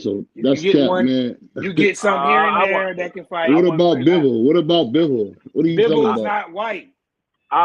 Caleb Plant can fight. He just have a gas tank problem. Yeah, he just got a gas tank problem. He got a gas tank. He can definitely fight his ass off. You know, it'd be funny. Whenever I watch Caleb Plant, it's almost kind of like funny because every time I watch Elvis, it'd be like, yo, who taught you how to fight like that? I mean, Caleb Plant can fight. You know, he's one of the exceptions, and a lot of people say he fight like he black. So I love when Canelo slept him, and I was so happy when Canelo slept that dude. He was. There's some white guys that can fight in America. Who? They not getting the exposure, but they can fight. Who are they? Name me four of them. Name me 3 of them. Huh? What'd you say, Tom? Name Sam, fucking whatever. What are their names? Vito Malanicki, the young prospect coming up. He looked pretty good. He can fight, bro. That boy can stomp. Y'all niggas talking about prospects, man. I'm finna Hold on. Hey, we were just talking about fighting. But you know what? We gotta remember, my brother Pride is part of the woke mob. You got a buddy that look like Caleb Plant's little brother, Cody Crowley. He's a top-ranking welterweight. Man, Cody Crowley about to get shredded. He about to get his ass whooped. Virgil Ortiz out of 147, Stanionis, who's been shelved. Virgil Ortiz is Spanish. No, I'm saying Stanionis. He ran him out the division. You smoked out, man. The dude can't make the weight. Virgil big as hell trying to make 54. Virgil's a fucking super middleweight. For real. Virgil really is a light heavyweight. He's a light big young heavyweight, boy. bro. That's a big ass young boy. Stanionis could fight too. He's another one that okay. can fight. He's okay, but if he steps up to the Americans, he gonna get his ass whooped. Let's be honest. Well, he tried to for 3 years, and Virgil kept finding the reason not to fight. No, dude. See, that's what I'm saying, bro. I can tell you a novice, bro. Virgil kept almost dying trying to make the fight. What the fuck are you talking about? Virgil didn't start almost dying until last year, and he had fucking what the fuck is that called? The R word. I forget the name of it. Rhabdo. Yeah, rhabdo. And you know what's the main cause of rhabdo? Being on fucking steroids. No, it's not, you idiot. It's from cutting weight. Google it. This is my profession, my dude. Listen. We're not gonna talk about your profession, man. Do you realize people that have rhabdo, it is fucking overwhelming with steroids. No, it's not from steroids. Rhabdo is from cutting weight. When you cut the weight too much and you get protein in your blood because you're not giving your body a chance to heal. Look up steroid use and rhabdo and watch how many cases you see pop up. Dude, okay. I don't know. I'm not gonna put that on that kid. You know how many people I know have rhabdo, dog? That's a common thing of football players and wrestlers, man. People who cut weight a lot. That's just a weight thing. That's a weight thing. And football and wrestlers, they use steroids. I've never really seen nobody use steroids on any level. I've been to the top level. I said I haven't seen it. You never seen nobody use steroids? No, not in football. I haven't. I said I haven't seen it. I ain't seen nobody. I said I haven't seen it. No, hold up. Time out. Everybody, don't nobody say nothing. BBO, when we was talking about steroids, and I told you I played football, you said you never seen nobody. You said Free, you never seen nobody use steroids. I said no. You said, man, I used to see that all the time. I said steroid. I thought I said clenbuterol. No, you said steroids. You said steroids. Clenbuterol, steroid, performance enhancing drugs. What's the weight cut? Well, I guess something to you right. My bad. You right. Free. My bad. Go ahead. Go ahead, Free. Wrestling and football, wrestlers and footballs are some of the biggest abusers of steroids there are in any sport. That and track runners. Those three are the highest fucking users of steroids in any professional sport. So those were two horrible examples. Yeah. I'm telling you right now, this is my degree, biology medical. This is what I do for a living. Rhabdo and fucking steroid usage. Rhabdo is very high and prevalent in people who use steroids because of how the skeletal muscles heal. With it, it causes it. It is one of the big skeletal muscles. Your skeletal muscle. Okay, I'm not going to get into a biology lesson. Like, all I'm going to say is, BVO, research it, and you will be surprised at how many people who do steroids suffer from this condition. So you saying that Virgil was doing steroids, you think? What I'm telling you is, it is a sign to raise your fucking eyebrows at.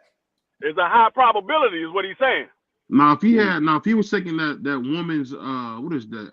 I can't think of what that woman's thing that dudes be taking when they be on steroids, or they take that high blood pressure medicine.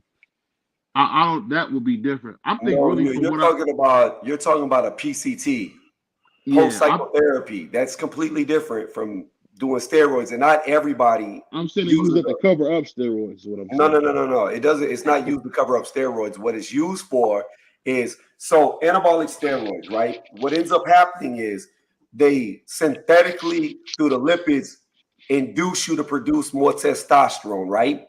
Now, the issue is you produce so much more testosterone than what your body's used to, you quit producing it yourself because your body becomes reliant on the steroid, whatever the anabolic is, whether that's testosterone, Anavar, etc. We could go on forever. Your body relies on that. So you quit producing testosterone. Now, what ends up happening when you come off of the steroid is your body tanks. Well, your body wants to keep homeostasis and wants to stay balanced. So when you tank because you're not creating testosterone, your estrogen levels rise. So when the estrogen levels rise, that's when you get things like gynecomastia, which is what Earl Spence had, where it looked like a titty underneath the nipples. Now, not everybody who has that goes through gyno is on steroids, but it's a good sign because your estrogen levels rise. The PCTs, what they do is they help your body start up their own production of testosterone, and they keep the estrogen levels down so you don't suffer from it. Yeah, Decaball is another one to the chat. But that's why people get on PCTs to keep the estrogen down. But you don't have to get on a PCT. Shout out to the homie Chris, though. He funny as shit in here right now. He said, "Give me some." He said, "Yo, BBO, he got a question." Again, He said, BBO, I'm gonna tell you, like everyone is talking about promotional, but the zone trying to sell Litigate. those European fighters putting shitty cards together.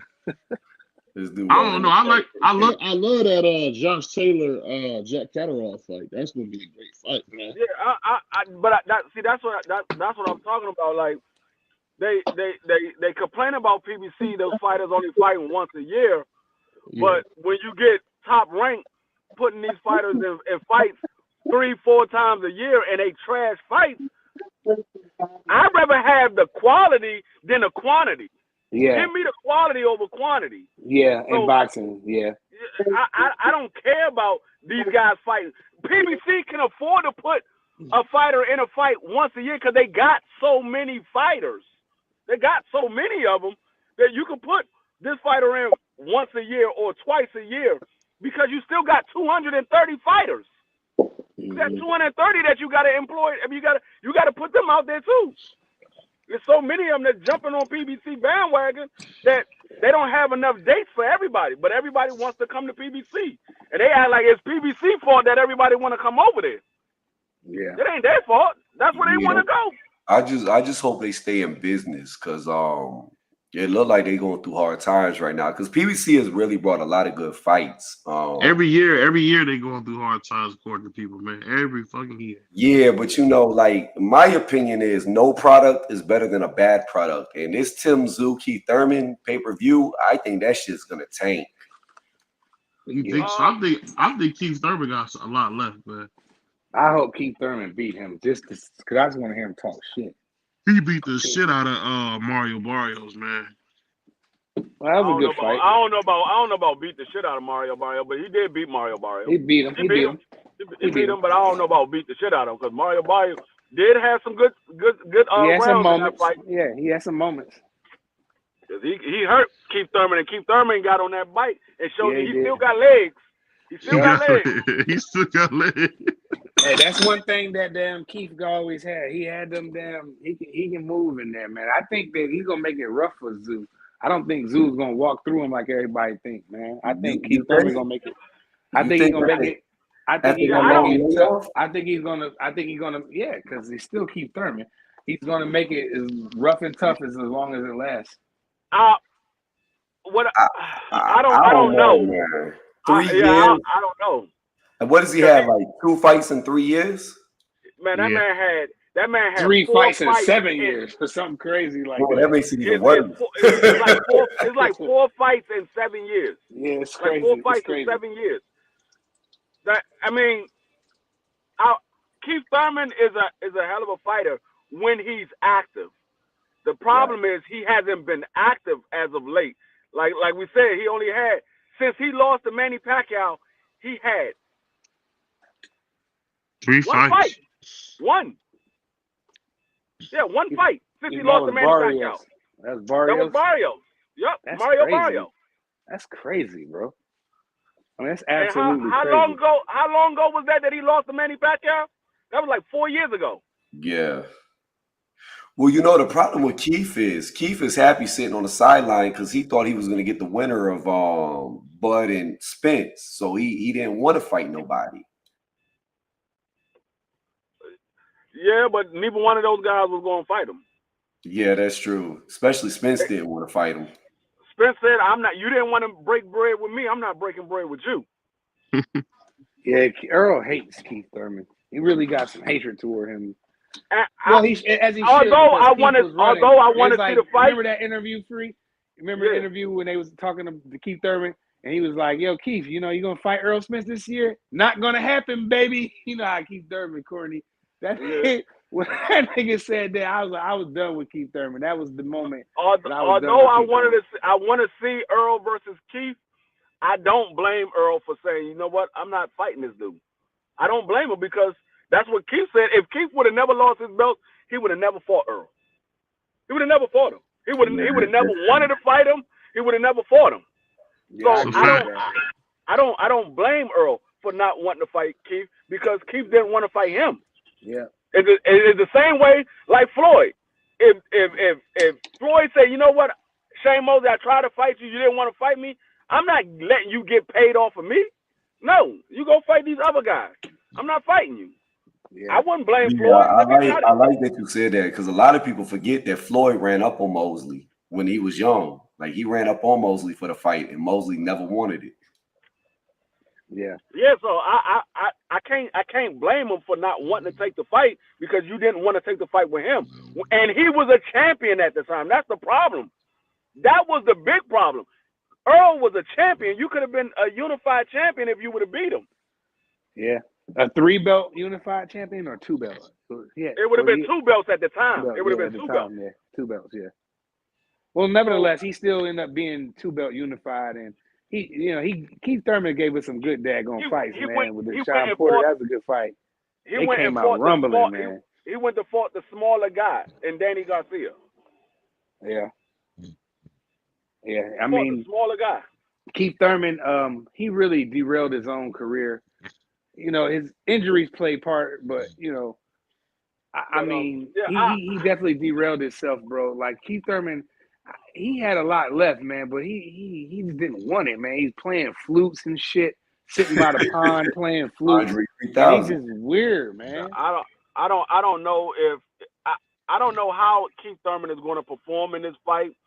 I'm gonna give him the benefit of the doubt because although he won, he didn't look like the old Keith Thurman we used to see. He did win that fight with Mario Barrio, but it was ugly. I don't have him winning this fight against Tim Tszyu. To answer your question, Chris got a question in the chat. He said, "Who do you guys think?" And one of y'all can take it. He said, "Who do you guys think about these boxing sanctions not holding up their mandatory? I think they should be investigated by the FBI." I'll let the brothers go. I mean, me especially personally, the WBC. If I was a boxer in this day and time, and I work my way all the way up to become the mandatory, and they do not enforce the mandatory for me, and I have to sit there 2-3 years and I never be called the mandatory. If I ever get the chance to get that belt, I'm throwing that bitch in the trash. Matter of fact, I'm not even throwing it in the trash. I'm throwing that bitch in the incinerator. I'm burning the hell out that goddamn belt. See, y'all could disagree with me on this one, but this is why I like Saudi Arabia getting into boxing. Like, they are already going to make their own belt, the undisputed belt, right? And I really hope that fighters want to go for that belt and say fuck all these sanctioning bodies with their fuck games, because it's just like it's bullshit how they stripped Terrence Crawford knowing that he couldn't fight Boots. Like they knew he was contractually obligated for a rematch. So how the fuck is he going to be able to fight Boots for a mandatory if he can't legally fight him? And they strip Mel down, but too. You know what I'm saying? But they won't strip Canelo. Nope, not at all. Not gonna happen. Not gonna happen. Like that's what I said.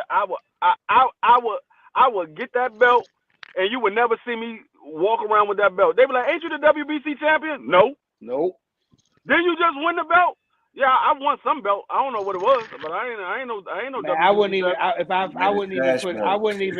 I wouldn't even pay the fees. I would be like, I ain't fighting for. He can fight for the belt, but I ain't fighting for it. They're criminal. And the WBA, they're the worst ones. They're criminal. The very first press conference I have for a fight, they be like, "Hey, where the belt at?" What belt? The belt you want? I ain't got no goddamn belt. I don't got no tongue. I ain't got no damn belt, man. And the WBA, they need to be the WBC and the WBA need to be investigated by the FBI. And Period, that's because they just make up. The WBC makes up rules as they go along. They allow you to have clenbuterol in your system, bro. No, Let that shit soak in. That's why I but keep it's not telling even a y'all. fact. That's why I've been saying for about 6 months now.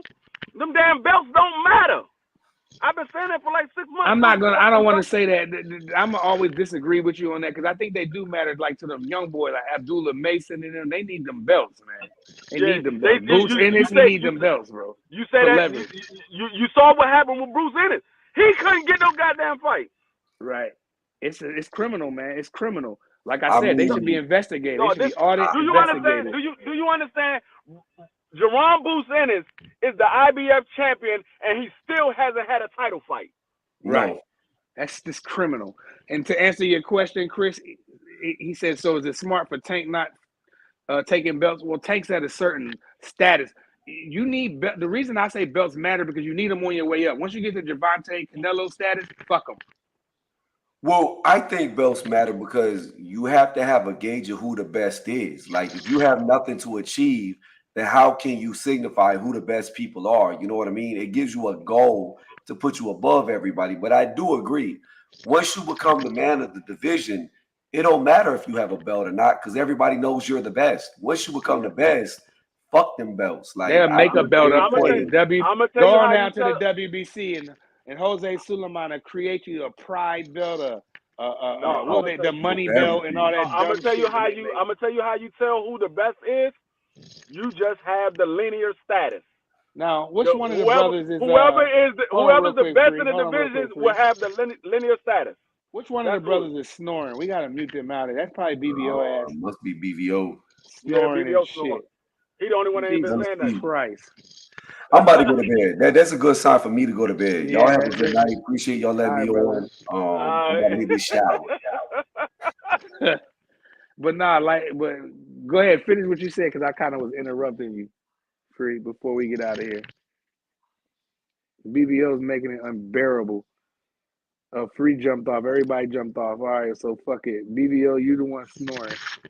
You're a mess.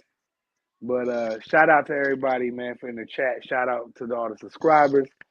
Shout out to my snoring partner, BBO, and the homie D Free, my partner, Marky Dan, the whole BBO family. Man, we love y'all, man, and we be back again. We gone. Yeah.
Yeah.